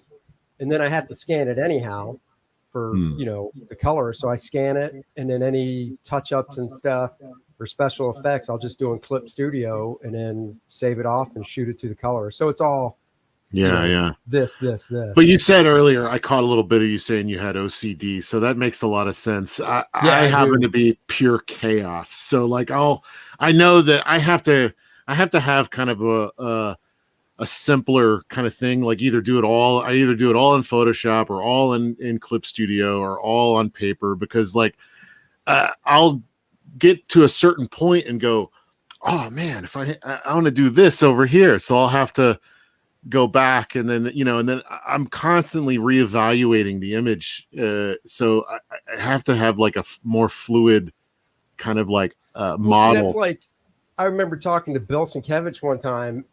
He inked me on a job, and he was like, I guess he's just has his brush, his pens, all the crap, and I've seen his studio, but when he's inking, and he'll just be like, I'm using this now. Now I want to use this. Whereas I'm, once again, really regimented, where it's like, I'm going to do all the brush work. I'm going to do all the pen work. I'm going to do all the, whatever comes after that. That's the best way to do it. It really is. What's that? It's the best way to do it. Go ahead. Finish your thought. I want to add to that too, though. No, I was just going to say, like, this whole stream started off with me inking a Captain America piece that I'm going to take to MegaCon. So I had my other camera set up so they could see it. And when I ink, I do the outline of the figure first. And then after I outline it, I do the interior stuff, all the brush work. And then after all the brush work is done, I'll do whatever pen work there is. And then once the pen work's done, I'll, do the whiteout. And then I'll move on to, okay, now it's time to do the background and, do that. And same when it comes to inking. Well, even penciling a page. When I'm penciling a page, I start, top left and go to the bottom. Oh, wow. Okay. That's interesting. Well, I'll lay out the whole page, thumbnail. I'll thumbnail it. And then from the thumbnail, I'll do the layout for the whole page. But once I'm ready to do tighter penciling, I go top to bottom. I think I heard Jeff Matsuda did that too, and I think I've also heard that Travis does something kind of like that. Travis Charest, where he'll like he doesn't erase. I think this is probably a bit of a urban legend, I've heard this about but- Travis too, where like there's not even any like underdrawing. He just Right. starts, and I'm like, there's no way. Yeah, There's I no don't know. It's Travis, so I'm liable to believe it, but you know. But see, I've heard that about Keith Giffen, and I inked Keith Giffen on like 3 issues of Spider-Man back in the 90s. And if you look at Keith's work, you can believe that he literally just starts penciling with nothing else. You know. Yeah, he's got those. If you've worked off of his scripts with those layouts that he does, like those are brilliant. Like I would just like love to work with Keith on like all, because he does these great little layouts and then he doesn't hassle you if you make changes. But it's like, it's so great because you can like see it and go, oh, you know, I don't have to think about anything. You know, it's like it's so loose, but you get it immediately. Well, and like you said, because I've worked with him, and he tells you, he's like, please change it. I don't want you to keep these 6-panel grids. He's like, do whatever you want. Yeah, but the fun thing with his stuff is you can take a 6-panel grid and change it into any 6-panel layout you want, but basically you can keep the compositions he did in those square panels in any shape panel you do, and it still works. You know, what I was love this stuff. I was going to mention, oh man, I forgot where I was going. Never mind. I love his stuff too. We can keep talking about Keith. Well, so I inked him on 3 issues, right? And I got to tell you, when I was done, I was like, because you know how it is, your page rate doesn't change. You could ink. Not that I ever have, and not that he has anybody else ink his work, but let's say Brian Boland is like, I need an inker, you know, you'd get the same inking rate for him that you would get over Keith Giffen. And Brian Boland would take, you know, a day and a half to ink a page, whereas Keith, I was inking a page of his stuff in 2 hours. Yeah. And it oftentimes it would look better that way, you know, having that speed and that spontaneity. That's actually what I was going to mention, because you were talking about your inking. You do the outline and the stages. This is something that I'm trying to get to, because I used to just I'll pencil 3 or 2.5 pages, and then I'm just so excited to see what it looks like inked. I'll start inking it, and then I'll start getting so excited that I want to see it colored, and then I'll color it. And then I got like 1 page fully colored, a half page colored, 2 pages fully inked, 1 half page inked. You know, and then like a week has gone by. I'm like, I should have done 5 pages, you know, but yes, I'm ahead on the coloring stage, but you know, it does mess with you. So I've gotten to the point now where I'm doing all the stages, just go straight through and do all the layouts. Then you can kind of see it in its whole piece and see how it works all together. And you're like, okay, I'm going to adjust here, because trying to adjust later the way I used to do it, you're having to do a lot of redrawing and a lot of recoloring and stuff like that. So it's definitely, you know, needed to do it all kind of at one go. And then the same thing with inking. Like I started doing that very same thing. I would, back in the day, I would do all the little details, you know, I'd start at the face and, you know, just work my, you know, and then it's finished as you go. And then, but now I love doing it where you just take one size pen, you know, preferably if it has some give and take. So you do have a little thicks and thins kind of going on, but you just go through. I just do the whole piece in one go and like 1 pen. And then you can kind of see where to place your blacks. You're like, okay, I'm gonna add, and then going through with the bigger pen or a brush and just. Well, I mean, that's kind of like and not, you know, that's kind of like Joe Kubert's mentality, because he would take basically a dead weight type pen. At least this is what he showed us in school. He would take a dead weight type pen and basically outline everything. And then he would go in with his brush to really hit the real heavy feathering in blacks. And then he'd go in with the pen to do lighter rendering, but it was always basically outline everything first and then go in. And, you know, if you've ever seen his pencils, his penciling as tight as Joe did and like John Buscema, those are the guys I like to ink. Oh yeah. Because there's stuff there to do. You know, but when man, I'm losing track of stuff. I'm reading the chat. It's hilarious. I know. I'm looking at lip reading. Like Andy is talking about cleaning the bathroom. What? He's lip reading. He's listening to music and watching this. So Got That's it. why I was like, he's gonna have a hard time with me. Yeah, right. So, but the funny thing is, so when I pencil and ink my own stuff, so like First Man, I still am so regimented that I do pencil and inks on a page, then move on to the next page, pencil and inks. I don't lay out the whole thing. I've never done that, even on a penciling job where it's here pencil whatever for Marvel or DC. I would just do one page at a time. Yeah. So do you still do that, or do you? Yeah. Wow. But I don't pencil like I won't pencil all First Man. I'll do pencil and inks on page 1. It's done. Move on to page 2. Pencil and inks. Move But on to how do page you 3. how do you combat bad writing? Because like I'll get to a point in the script, having done that method, I'll get to this point where suddenly the writer decides, like if I have an archer, suddenly 15 pages in, they have no arrows, so he has to do this. And I'm like, I could have heard about this earlier, thank you. So been drawing a quiver full of arrows for 15 pages, and then you tell me he doesn't have arrows. Mean, I guess the you just read real thoroughly first to get everything. That's what I was going to say. Yeah, I read the script like 2 or 3 times before I start to draw it. I'll read it once, just kind of, I guess you say quick. Yeah. I don't want to get bogged down. And then after I read it once, I'll give it, it's not like, all right, let's read it again. I'll give it, if I have the time. If I have the time, I'll read it at night, for instance. Then the next morning, I'll read it again. And on that pass, I'll look for the stuff like you're talking about, like, oh, look, a gun shows up on page 12 and he's wearing a t-shirt throughout the whole book. Where's he holding the gun? Yeah, exactly. So I'll read through it again for that. And during that pass, I'll also make notes of whatever reference I need to find for each page. So it's so interesting that the methods that none of these are wrong or right ways to do it. It's just how you organize information in your head. Like I do the same thing. I read the script for the emotion first. Like I just read through it and kind of get the this is a good scene. Oh, this is going to be good.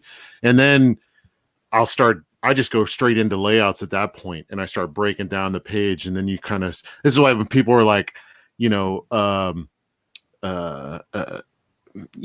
like how long is this or whatever, and I'm like, I don't know. We'll see when we start to break it down, because like sometimes I want to like push a scene a little further, which means I'll have less space here, so I have to figure out a way to like truncate the space over here, make it more impactful.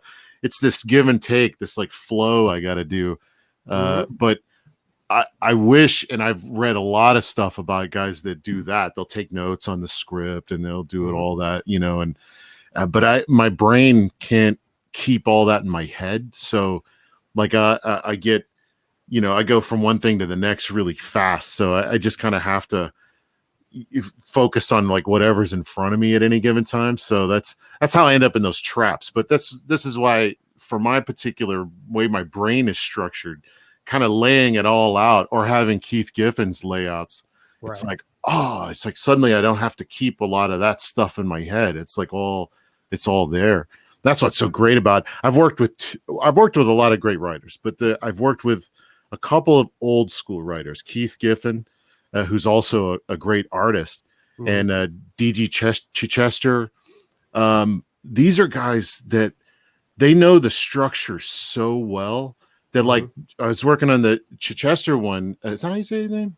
Chichester? I think so. I guess. I was like amazed because I was reading the script and I was like, I don't know how I'm going to do this. And I start laying it out and it's freaking perfect. And I'm like, holy cow, this guy knows what he's doing. You've worked plot style before, right? Marvel method. Yeah. Well, that's kind of what this was. He was doing that. Okay. Yeah. It's different than Keith was doing. He had like a full script and layouts, but yeah.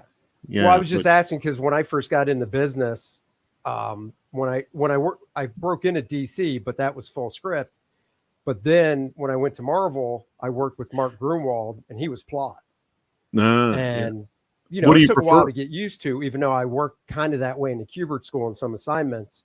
So I was used to it, but it was so cool just getting like, a 20-page book or 22-page book on like 5 sheets of typing paper because, the little paragraph, page 1, paragraph, page 2, little paragraph. Yeah. you know. But he knows what you can accomplish in a page, right? He's real practiced. So Yeah. yeah. And then I So worked 10 years ago or so. I got to do 2 issues of X-Men Forever with Claremont, and he's plot as well. mhm. So I have this kind of philosophy about pages. So like I tend to I like full scripts when a writer knows what they're doing, and because I can focus more on like how the characters are emoting and like drawing. I don't have to waste any brain energy on like how the layout goes. But sometimes writers will get bogged down with how much there's like so much going on in a page, and I'm like, this is actually very like simple. You can break this down where you really should only try to accomplish visually, a handful of things, 1 or 2 kind of ideas that you're getting across. And then in the script, in the actual dialogue, there's like this other level of storytelling that isn't repeating what you're seeing visually. It's giving you all the things you can't see. So that's like a whole other level of information that you're given. And then you have possibly captions, which are giving you this whole other level of storytelling that is omniscient. It's usually a narrator. It's something that none of the characters are aware of. You can like set up things and but yeah, so when you get writers that want to accomplish too much, especially in one panel where they're like, panel 1, stadium scene, crowd roars as alien spacecraft lands in the middle of I'm like, this is one panel in 6. How am I going to do this? Well, what cracks me up too is when because this is where I thought you were going with it. It's like, I love it when a writer will write a long shot. Like you read it in their first sentence, you can tell, oh, that's a long shot. But then they say, and we key in on, and at that point, they're going to a close up, and you're like, what are you doing? That's 2 panels, you dumbass. My favorite is woman upset, walks through the door and slams it behind her. 1 panel. Right. And you're like, oh I'm my like, God. That's just a shot of a door. Like, right. Or she's walking through it, but you don't get the slam until the next panel. Right. Yeah, exactly. I hate stuff like that so much. The reason I do like full script though is because and Grunwald did this good, and so did Claremont. I like full script though because you do get to see the dialogue, so you can plan, make room for how much space it's going to take up. You can plan the composition appropriately for how much room to leave. But Grunwald and Claremont, at least in their plots, gave you enough indication of like, oh, Cyclops is bitching out Jean Grey, so you're like, okay, I know he's going to be angry because he's bitching her out, and I'll leave it up to him to how much, but I'll still leave a decent amount of room and whatnot for him, because if you've worked with Chris can be kind of wordy. So you're like, okay, Well, he goes back in too and like adds more stuff. Oh, there's a space here. I can add a balloon, right? Like he. Well, yeah. Well, that's just it, because it's a plot. So he gets all the pencils back so he can dialogue it. That's so wild. But a lot of full scripters. I know some writers that do full script that do like to get the pages back so they can tweak anything, even though it's full script. But I know writers that are like, oh, I just wrote a full script. Oh, I'm done. You don't have to send me the pencils back. It's good. Whatever. Send it to the letterer. It's like, that's equally annoying. I've gotten to be a lot more fluid just because of those kinds of things that it's an endless the list of things that can be really hard to deal with. But like I hate when I get like a full script and I'll plan it out like perfectly. I'm like, oh, the balloons it's just singing. And then I'll get a note back from the writers like, oh yeah, I'm changing this bit of dialogue here, and that makes the balloon bigger. And I'm like, please don't do that. It's working perfectly right now. Don't change anything. Oh, I just didn't like this line. Well, I was going over a job I did on my stream this past week, and a friend of mine wrote it, and I kind of pride myself on leaving just the right amount of room for word balloons compositionally and stuff. And the letter I was working with, this guy I went to the Kubert school with named Steve Dutro. And Steve, he's been doing it for 30 years. And it's nice seeing the pages come back from Steve, because I don't like do balloon placement or anything, because I'm like, Steve's been doing this long enough. We've worked together on quite a few jobs now. I'm willing to bet he just nails it. And there might be one or two places out of, say, 10 pages where I'm like, move this balloon. Other than that, it's like he just read my mind, because he knows it's like, well, yeah, look at where the empty space is and whatnot, and the balloons, and this is where they should go. And he flows it nicely and everything. The same with letterers as well. Like I've been doing work with our Eric Weathers a lot in the last several years, and he just has that instinct where I don't even have to, like, I make lettering guides, but I don't give it to him. I don't give it to anybody, because I don't want to hamstring his creativity. You want to see what they do. Yeah. And my God, he just knows exactly where to put it. And I'm like, this is exactly what I was thinking, good job.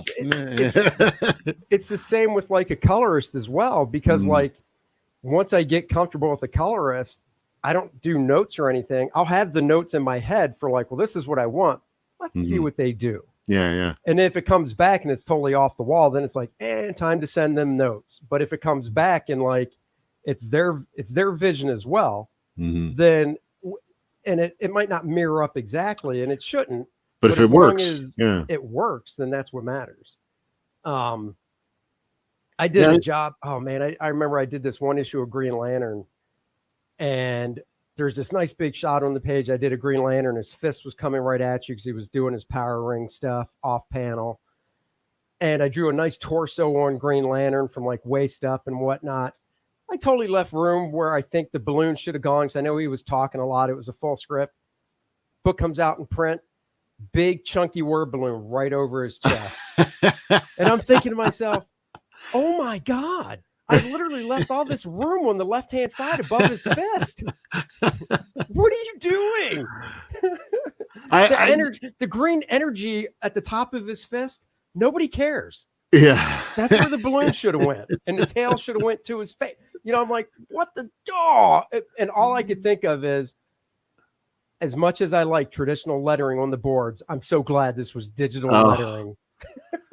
Yeah, that is something to be said for that. But like, I'm kind of like, I'm half and half when it comes to a lot of this stuff too, because like, I used to be very obsessive over it in my youth, and I've gotten to the point now where, through my studying and my, where I've gone is now, I look back at like the old days and I'm like, I think we're like overthinking it, like the stuff that we love, the stuff that has stood the test of time was all done in a crunch on and it was like, zoom in on this cover, and never mind John Buscema masterpiece, just zoom in on it, make a copy, zoom in, change this, move this, boom. But we all look at it like brilliance. We didn't know the backstory of this stuff. And like, same thing with one of my favorite runs of all time is the Larry Hama Silvestri, Dan Green run on Wolverine. Oh my God.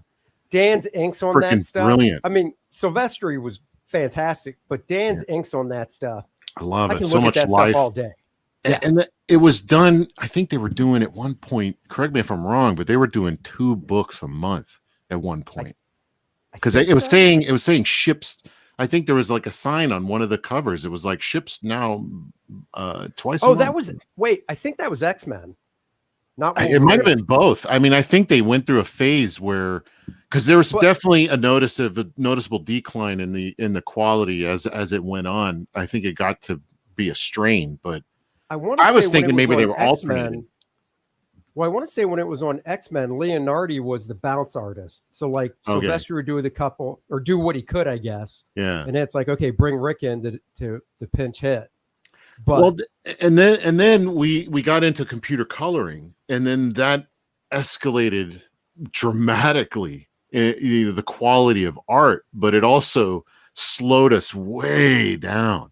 And little by little, we're chipping away at the fan base's attention span, to where like a lateness, it's just taking too long. Sure, I love all this fantastic art, but it's just taking way too long, and they move on to something else. And it's like I've been on this like mission to get people to like calm down. It's like, look at all the stuff. We're analyzing how they're doing it, and we're spending a lot of time trying to recreate this effect, when in reality they're operating from pure instinct.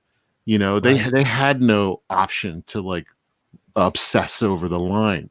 It was just you know, done, move on.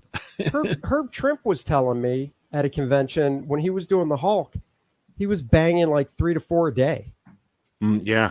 And now granted, you look at creators, not like a John Buscema. I mean, John's work, I just look at and I'm like, oh my God, it's so masterful. Kirby was definitely, or not Kirby, but Trimpy was more stylized. You could see some Kirby influence in his work with hands and faces and stuff like that. But I still think 3 to 4 pages a day. I don't think I could do what Trimpy was doing quality wise 3 to 4 a day now. But this is where the McFarlane influence should come in, because he developed a way of like not cutting corners, but maximizing your time and also maximizing the effect that the image has. So he's not afraid to show a close-up of a hand turning a knob. You know, he had this thing where, you know, like your Herb Trimpe's, I'm not that familiar with his work, but you know, the old school, every panel is like a full scene, you know, in a lot of ways. So he came up with methods that not only made it more visually interesting, you know, because there's not a lot of the same that you're looking on a page. Everything is very different sizes, different angles, and that made it visually interesting and faster to do. I don't have to draw a whole room full of people. Oh, exactly. You know, I can draw like a really close-up figure and then like some little silhouettes in the background. You know, you're selling the feel of it. You know, well, that's totally accurate. I mean, to me, that's what Kubert was all about. Because if you look at stuff, if I love Joe's stuff, if you look at a 2-page spread of, I think it was an issue of DC Showcase with that character Firehair, right? And there's this 2-page spread, and it's like, I'm just going to describe it, and then you'll get a visual image. Of course, I'll get one, and then you see what Joe did, and you're like, holy crap, that probably took him pencil and inks a day for both pages, right? And basically, it's Firehair on his horse, you know, the horse is standing on some type of rock outcropping, so you know it's in the foreground, overlooking down onto a field or whatever it is. A bunch of other dudes, you know, Indians or whatever, on horses with, you know, their weapons and whatnot. And you just hear that alone and you're like, oh my God. So there's a guy on a horse in the foreground. In the background, there's a bunch of other dudes on horses. And you see the way Joe drew it. And Firehair is, of course, huge in the foreground, almost taking up half the spread on his horse. And then the other half of the spread, they're so far in the distance. It's the little clothespin people atop these little indications of horses. And then he did such a great job with the scenery and stuff that it just sells you. Sells the drama of it. It sells it. I mean, it's so much more. That's the thing, is like all of these little pieces come together to make the whole. And I think that we, as like one or the other, penciler or inker, we're really worried about overly worried about our artistic voice in this process, and instead of worrying about how the overall piece plays out, you know.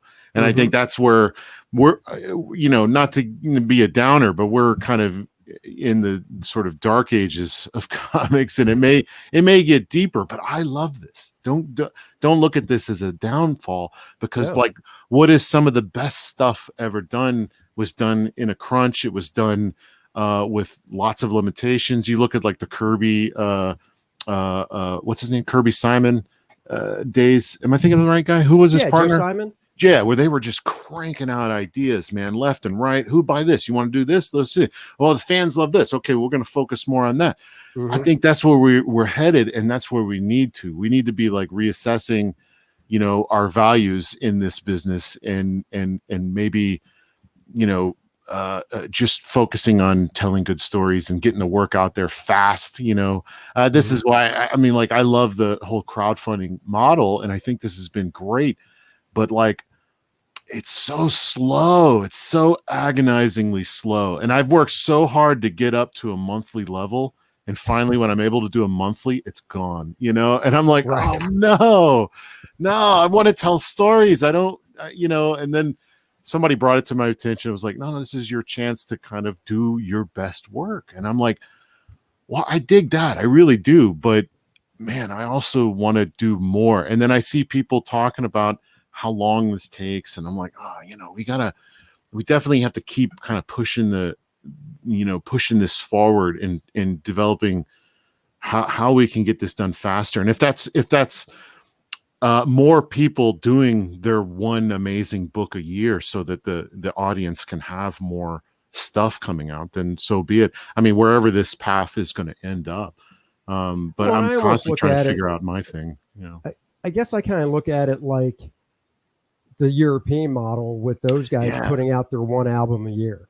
Yeah. You know, and now granted, most of those guys are doing the writing, the penciling, the inking, the coloring, the And lettering. they're getting paid by the page the whole year they're doing it too. Yeah, but there are certain guys that work with writers, but then still the artist does the penciling, the inking, the coloring, and the lettering. So it really doesn't get that watered down. Mm-hmm. But I mean, that's kind of how I do look at this. And, you know, when somebody's like, but now you have the time to do your best work, you know, to somebody not in it, to them that they think like, yeah, but now you literally have the time. You could spend 2 days on a page, but it's like, yeah, but I mean, to do my best work, I don't have to spend 2 days on a page. You know what I mean? More than, and 9 times out of 10, the stuff that that resonates with people more is when I don't overthink it and spend when I'll throw out a sketch that took me like a couple of hours and people are like, whoa, this is great. And then I'm like, oh man, here's my chance. I'm gonna wow. I'll spend like 3 days working on this killer piece. And they're like, yeah, it's pretty good. You know, and I'm like, what happened? What just happened here? I mean, exactly. It's because I'm operating more from an instinctual place when I'm just cranking it out. And I think that's getting to the core of like what is interesting me. And then when I polish it up too much, you're losing a lot of that spontaneity, a lot of that, you know, just immediacy. You know, now suddenly there's like a lot more to look at. The face is refined a little more. So there's not that thing where you look at it and you kind of, your brain kind of finishes it, you know. It's all there. Not a lot of work to do. And it's, you know, so then you spent 3 days on a page that someone's going to go, they're just flipping the page. Right. Well, and that's the thing that I do kind of remind myself of when I get, because with the OCD, I can remember I was doing a job back in 1993 or 94. So I was only a couple years in the business.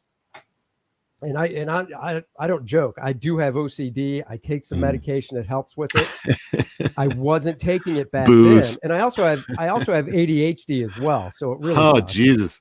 Yeah, you must have been born in 2000 something, right? Well, no. Every kid's got that now. But no. So I can tell you, I was working in a studio with John Beatty at the time. Shared a studio. Hey, Big John! I love John Beatty. Oh yeah. And I spent, and this was my OCD, because back then I just get into a loop, and I was drawing this, you know, I was drawing some superhero and his leg was bent. I spent, no kidding, 45 minutes on the knee. I would draw it, I would erase it, I would flip it, light box it, redraw it, erase it. And I just got into this loop. And then like 2 days go by and I go back and look at it and I'm like, that looks like the first one I drew that I erased. I never should have erased and saved 45 minutes, you know? Yeah. And what the point I was getting to is most people that read comics, unlike us, because we're artists, and I assume when you look at a comic, I always say, you know, oh yeah, comics are $4 now, and that is expensive for, you know, the 20 minutes to read, but it doesn't take me 20. It takes me an hour because I'm generally looking at the artwork. But the normal person, it might take 15 to 20. Well, actually, great example. My daughter, she reads some comics. She'll get it from the store. She'll have it read by the time we get home. It's like a 10-minute ride. And I'm like, what? And it's all done. Yeah. And so my point is, you got to realize they're literally, the average person is spending less than 2 seconds on the artwork in the panel. Yeah. They look at the art for less than 2 seconds. They read the balloon. They move on. So we're sitting there going, oh, I got to erase this face. Hours later, I'm still working on the same face when the normal guy's like 2 seconds later, next. I think that's why there are comics for your average reader, your average fan, or someone that has never seen comics. But then there are comics for us.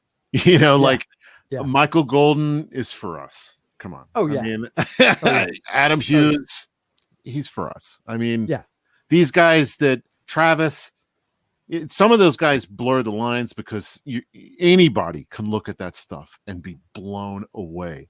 Right.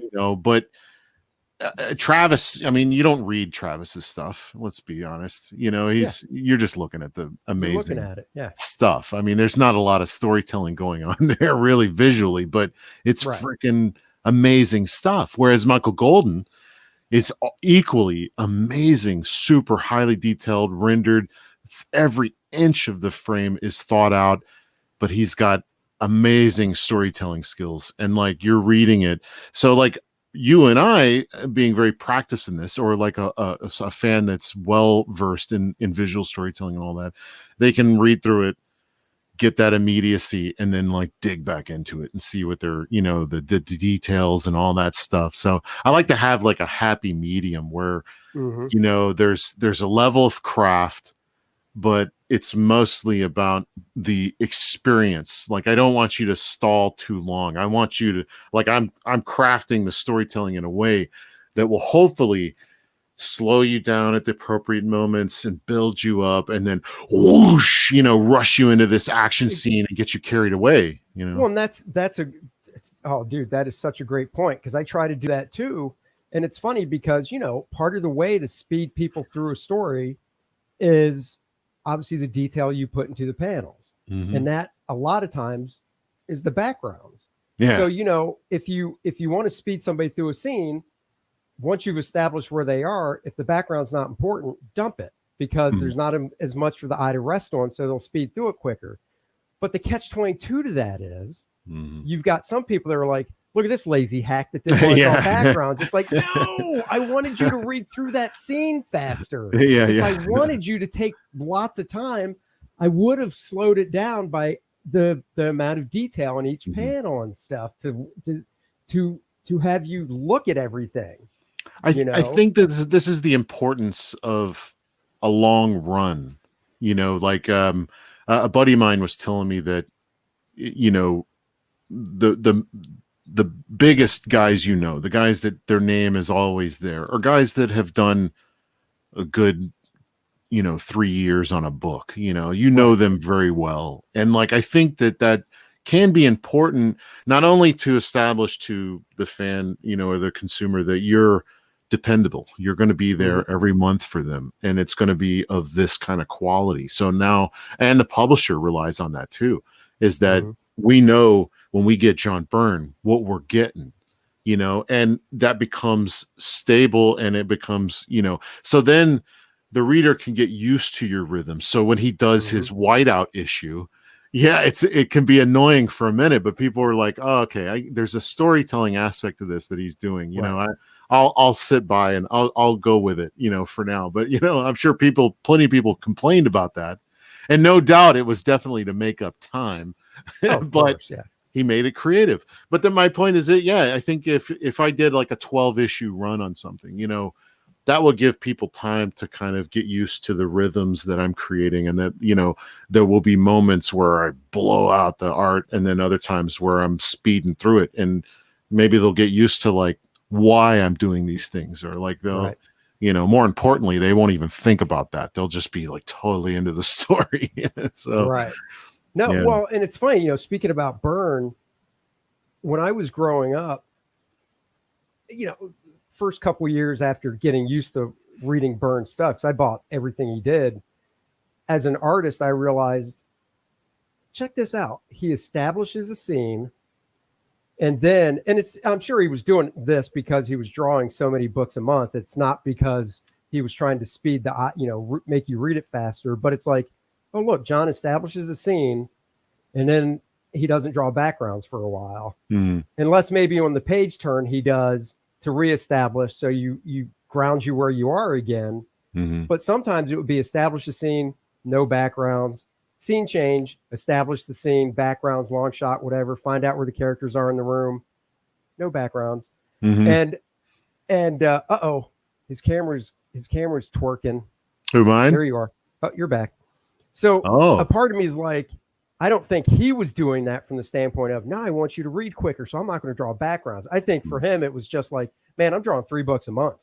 I already That's told true. you we're at a restaurant. I don't need to know the details of the restaurant now while these two cats are talking.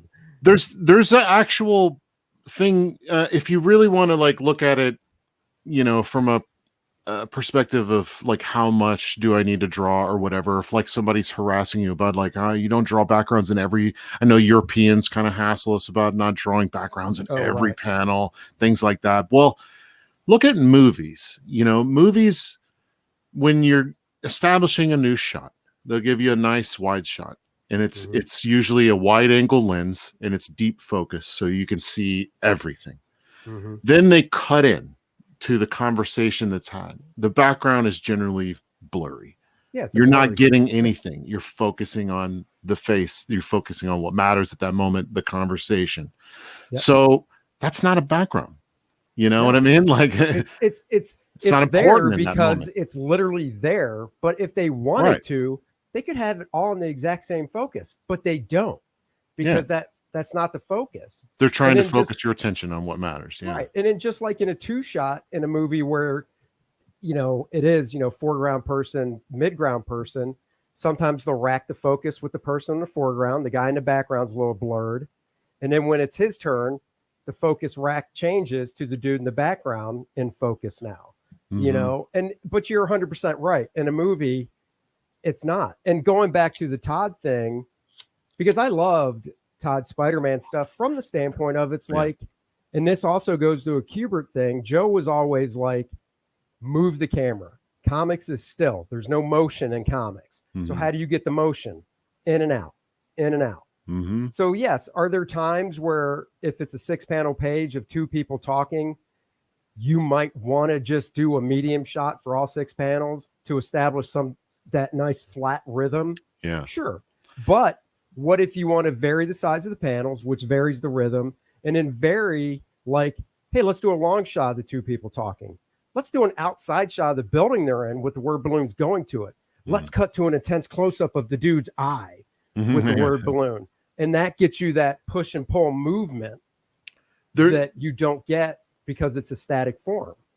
There's also, you know, just, you know, like there's so much. This has been my problem with like American comics for years, is that, you know, you get a double page spread. Like I'm reading the most amazing, I'm not reading, I'm reading the art of the most amazing Olivier Coipel like art. And then I get to this double page spread. I'm like, oh my God, what's he going to do? Oh, it's people standing around, you know, and I know that's not Olivier doing that. That's the writer, and he's interpreting it the best he can. But it's like, okay, my philosophy is if you're going to do a scene, a heavy expositional scene where there's a lot of information you got to get across, either have them do it on the go. They're walking somewhere, so you're visually accomplishing something. They're headed from point A to point B, or you read into that script and you craft something. Like I just watched, what is it? What's that Sam Raimi Western where they're doing the shootouts? I mean, Quick and the Dead. Quick and the Dead.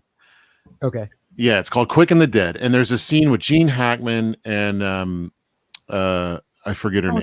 Was that the one with Sharon Stone? Sharon Stone. Sharon Stone and Gene Hackman are having this conversation, this dinner scene.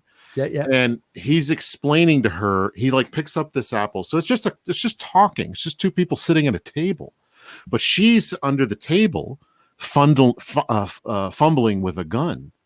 So there's this whole story that she's might be trying to assassinate him right here. But the conversation is just going along. So already there's this whole other level of subtext going on where she's, you know, is she going to shoot him? And then she drops the gun at one point and stops it just before it hits the thing.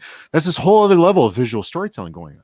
Meanwhile, Gene Hackman picks up this apple and he's telling this story about his dad, and he's cutting this apple, and there's like tension. It's so tense. Yeah. And then he gets to the end of the story where he's revealing bits of why he is the way he is, and he just cuts that last bit of apple off, thing falls, and it's like you're visually interpreting the tension of the story that's being told. So that's just two people in a room talking, yet there is so much going on visually. Oh, yeah. So yeah, there's definitely ways to spice that up to make that more appealing, than just having people stand there with a block of dialogue. I hate that. I'll read a novel. Actually, in the chat, the guy said it. DiCaprio was in that movie as well. Yeah, you're very young, DiCaprio, Leonardo. Why is it I don't remember? But here's the thing: he said Russell Crowe too. I don't. Yeah, Russell Crowe. Was he? Yeah, he's young Russell Crowe too. Yeah, that was after Romper Stomper. After what's the one where he was like the guy in the computer that comes out? Denzel Washington was like the guy. But was it? This was before Gladiator, wasn't it?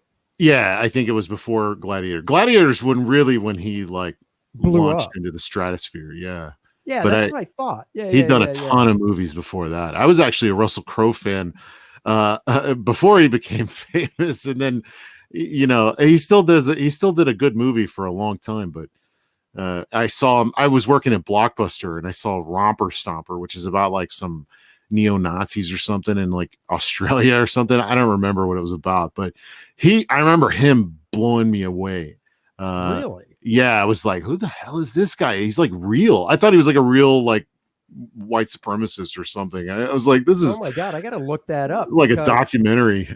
I love seeing early stuff like that with actors of that caliber, because I was trying to tell my daughter, do you have kids? No. Thank God. So I've got an 18-year-old daughter, and I remember, I can remember going to movies at her age too. But when you're in your teens, first going to movies, you see actors like, for instance, the first time you see Tom Cruise, when I was a kid and I saw Tom Cruise, I know who he was.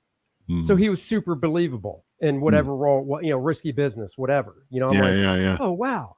But now you go to a Tom Cruise movie. It could be Tom Cruise. Yeah. Tom Cruise could be doing, you know what? I'm going to do this slasher horror movie that's going to scare the shit out of you. And it's like, no, it's not, because you're Tom Cruise. Yeah.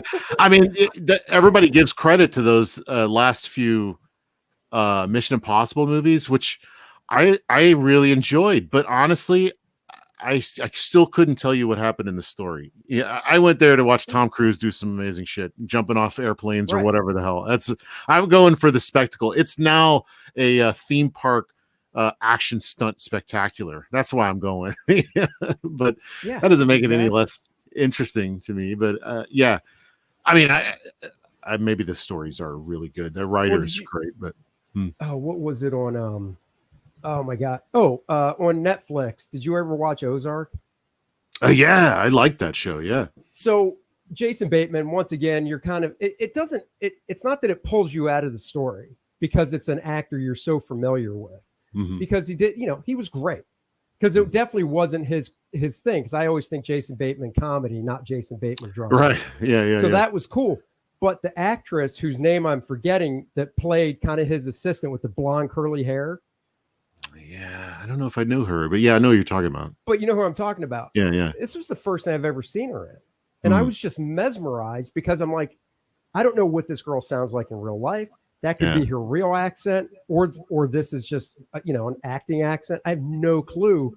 But she was so mesmerizing to me that when I did see her in a couple other things after Ozark, it was still mesmerizing, because I realized, oh shit, yeah, that was an accent she was doing for Ozark. You know what I mean? And her hair was different, and she wasn't a bitchy person like she is in Ozark. Totally different acting. I've grown to really appreciate what actors bring to the table, because I used to want to be a director and make movies. I just wanted to tell stories, no matter how I could do it. But I didn't really consider the actor and what they bring to the table until I saw a couple different performances. One is the dude from Big Lebowski. Oh yeah. There's a moment where he's trying to explain a story and he doesn't actually say anything, but you know exactly what he's talking about. He's like, man, there's like a lot of ins and outs, and there's things, man, you just don't understand. And he's trying to make it through this thing where he's explaining what's happening, but he doesn't actually say anything, and it's just brilliant. And but I tell you, the first time that really got me was actually the first time I ever saw John Malkovich, and I didn't know who John Malkovich was. I think it was Jennifer 8, about the blind girl, and there's like killers trying to kill, and I think Aidan Quinn is in it. And but anyway, there's like a bit, I could be thinking of another movie, but there's a bit in there where he plays like an FBI guy, and he comes in kind of incrementally at different parts in the story, and he's interviewing somebody, I guess, or interrogating. And he has this cold that starts, it starts off kind of light, and then progressively, each time you see him, the cold is getting worse and worse. And I thought he was a real guy. I mean, I was younger. Not only that, but this, they don't film movies in order. Exactly. So it's like the forethought there is amazing. Yeah. Yeah. The fourth. Exactly. And because I used to want to be an actor. Yeah. And so I did some, in the late 90s, I took some classes. I did some student films at this big film school nearby. I've done a couple commercials, whatever. And it's definitely not when you hear people go, oh, you're just memorizing lines. Oh, no. It's more than that. No. Now, granted, we can see movies with comedic actors where you're just like, oh yeah, I mean, he's literally playing the role he always, like Bruce Willis. And in certain action movies these days, Bruce is just reading the script going, yeah, whatever. I got it. You know what I mean? He's not going for the gold anymore. No, but I don't mind. No, I don't mind it either because they're entertaining. I just want to watch you Bruce. See like Stallone in Copland where he gained all that weight. And you're like, that dude knows how to act. He's not just some, he was different. I just watched that again not that long ago and was really blown away again by his performance, because you start off seeing Stallone, but very quickly you realize that this isn't Stallone. This is a different person. He's slower in his thought process, or he's not trying to save the day. And then even towards the end, I mean, just his character arc in that is so great. And that's got to be one of his best performances. And gotta be definitely why you got to consider him an actual actor. I mean, I'm trying to think. Rocky, he's great in that actual Rocky, acting. He's fantastic. But besides Copland, I'm trying to think of another movie that I would put at that level for Stallone besides like Rocky. Because Rambo's don't cut it. Rambo's, he's just doing his thing. Stop or My Mom Will Shoot. Great. No, I'm just kidding. Yeah, that's true. No, I really like even the movies that like people don't like, Daylight, where he's trapped in the tunnel and he's trying to help people. It's still Stallone, but he's doing another character. There's this character that's you could tell he's just kind of a good guy. He's trying to do the right things, just trying to help people, and he's getting roadblocked left and right. He has like zero ego, and there's like another character, Viggo Mortensen plays this like rock climber dude, and he's got loaded with ego. And when you see the two together, you see that Stallone's character is very unique to what he's trying to do, and that he doesn't stray into Stallone territory. So I would consider that a great Stallone performance. Whereas like one of my favorite Stallone movies is not his greatest performance is what was it with what was that movie?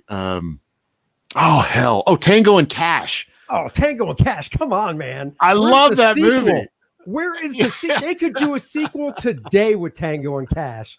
I love Tango and Cash. That's got to be one of the worst Stallone performances. It is. But Kurt Russell, Stallone, he's great. Yeah. You got, once again, that's a movie they could do a sequel to easily. And I really also think they could do another 48 hours, do a third one of those, and bring Nick Nolte and Eddie Murphy back, and it would still work. It would. I mean, it would be funny seeing them as like old men still yelling at each other. Well, and the funny thing is, Nick Nolte, looks like an old guy. Eddie doesn't. No, yeah. And they could be part of the joke. You could easily write that. Jokes around that. 30 years later, Nick Nolte's like, "What the?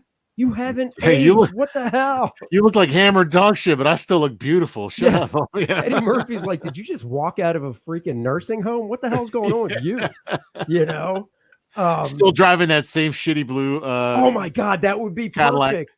We got to write this. They could do a third 48 hours, and Nick Nolte still drives up in that car. Yeah.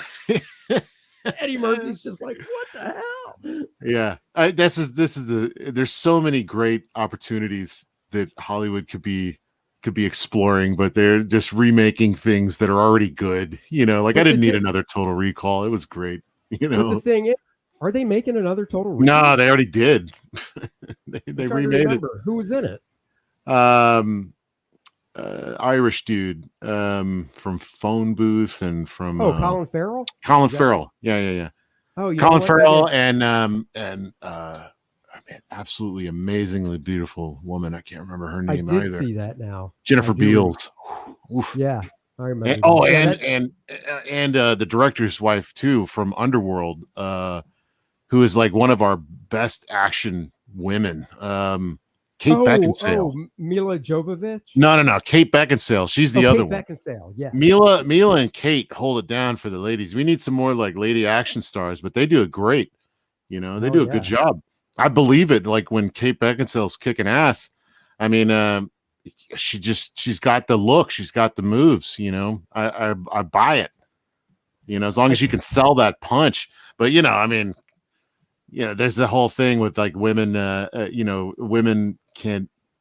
What is it? Overpower men, and we've seen them doing that a lot in movies. And I'm like, I don't know, but that's where kung fu comes in. You hit them in the right spots. If you make it believable, I'll buy it. If they do the right fighting technique and style, I think it can sell. But if you're just punching some dude, I'm not huge by any means. I'm 5'10", 175. Yeah. I'm not saying a woman couldn't punch me and knock me out. I'm sure they could, but if you're trying to pull off one of these actresses that's like 5'3", yeah, right. She's not doing jujitsu or some type of martial art. She's just going to punch me. Yeah. Yeah, she better be like flipping around on the walls and like I remember this one scene from a comic from Frank Miller. I'm thinking of Sin City. I think it was the first run of Sin City where he's got that skinny. Marv is like this giant monster of a man. They've set up this whole thing about how he's basically indestructible and nobody can really do anything about him. And then he gets tangled with that. The Jeff Duro lookalike, he's like a skinny serial killer with glasses. And he's jumping around everywhere and he can't get him. And Marv is getting his ass kicked, but Marv, he does have some thinking. He locks him in handcuffs, keeps him in arm's reach, and then just beats the ever living hell out of the dude. It's like once the guy can't jump around, he's got him. So you could see the dynamic in that. So if you got like a lady who's like really good at fighting, you could see as long as she can keep out of that zone, the box, then she probably do okay. But just don't get trapped in there. But see, that's what makes a compelling fight scene. Is like and that's why the give and take. You could take somebody if you do a fight scene with a woman that is short and small in stature. But if you have it choreographed like Bruce Lee, then it sells. Because look, Bruce Lee would kick our ass no problem.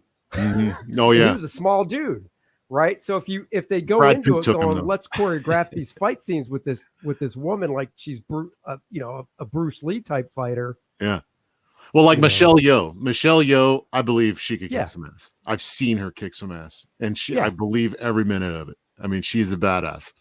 Yeah. But I mean, when you watch her in like a Jackie Chan flick, she's brilliant. She's doing amazing things, but it looks hard. She sells the fact that this is not easy what she's doing, and the character itself is struggling in these moments.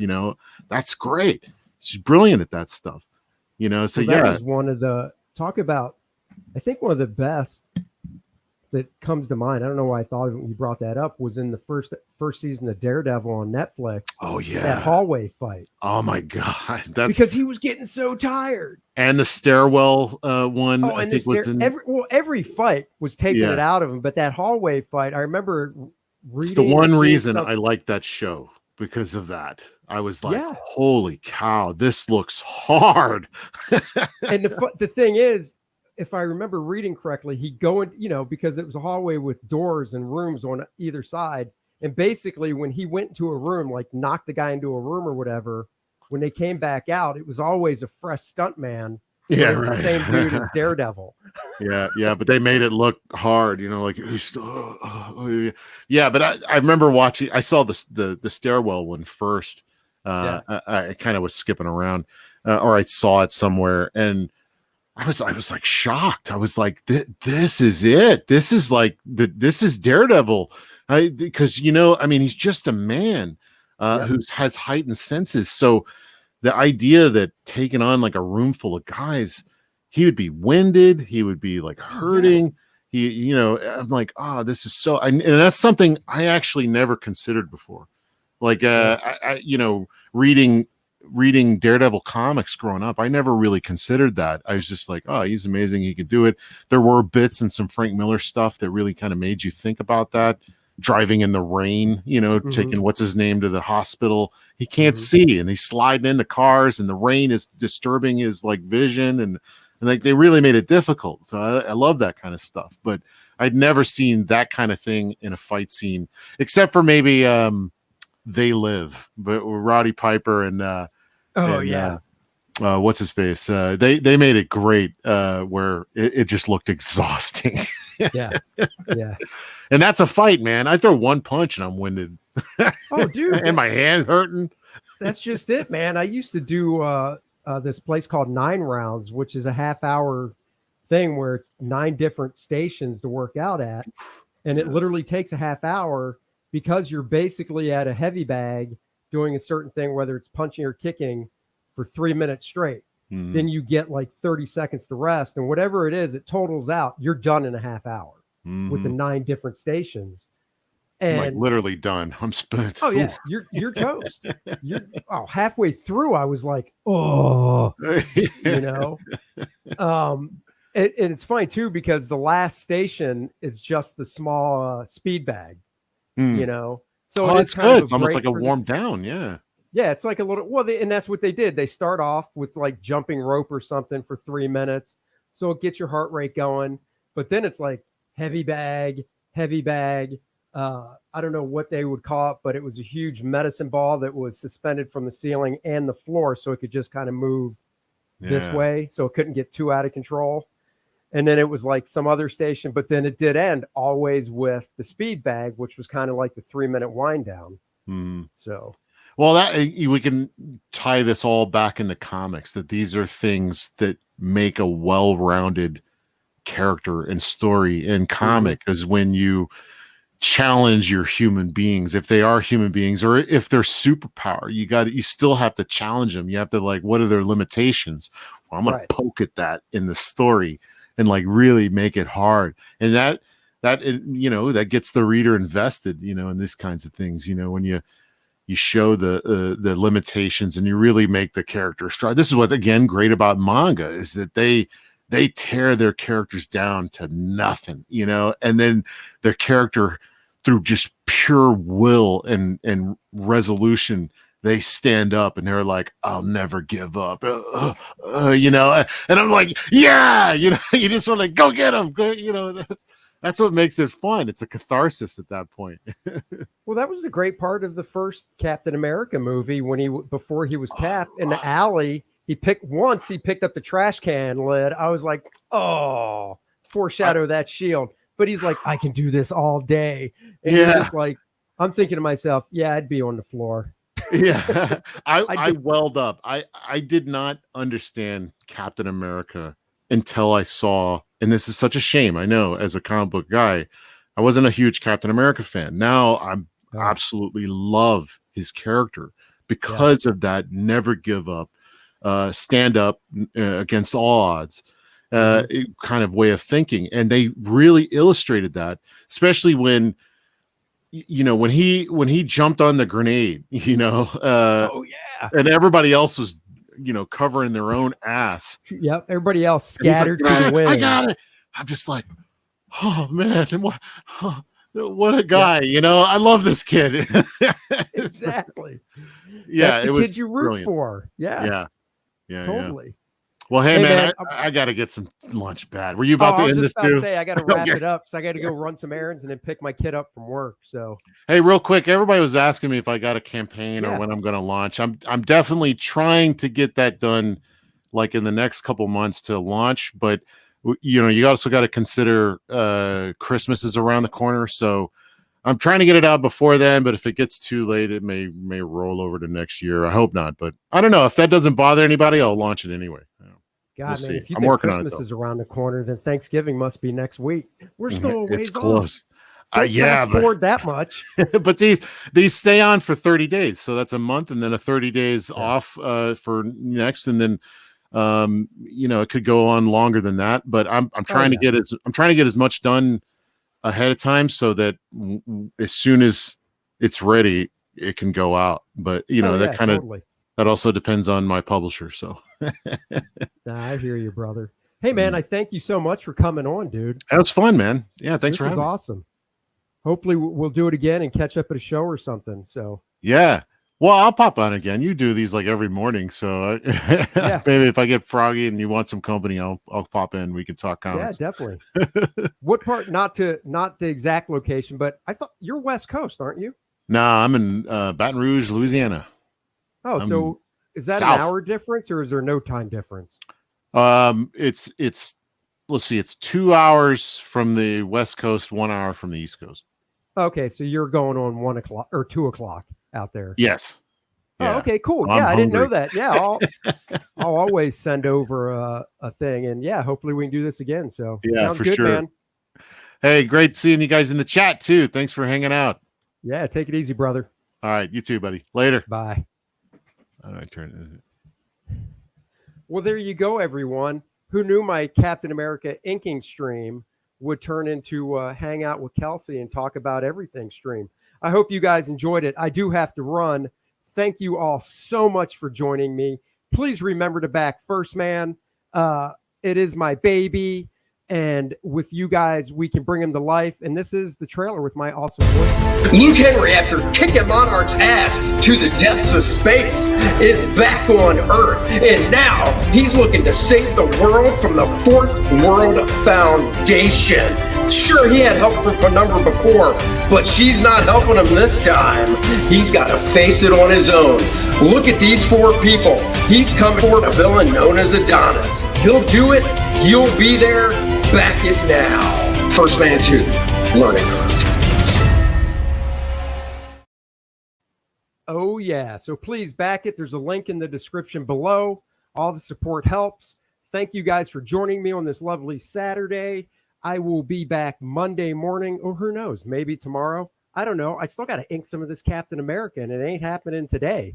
Val, if you want to Facebook me some good microphones that I can afford, that would be awesome. And I will see you guys later.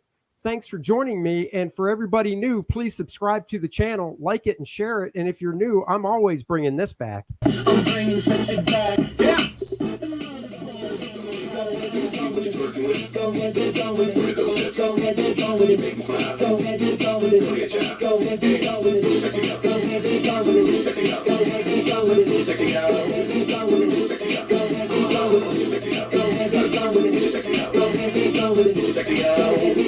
Get your sexy on. I'm bringing sexy back.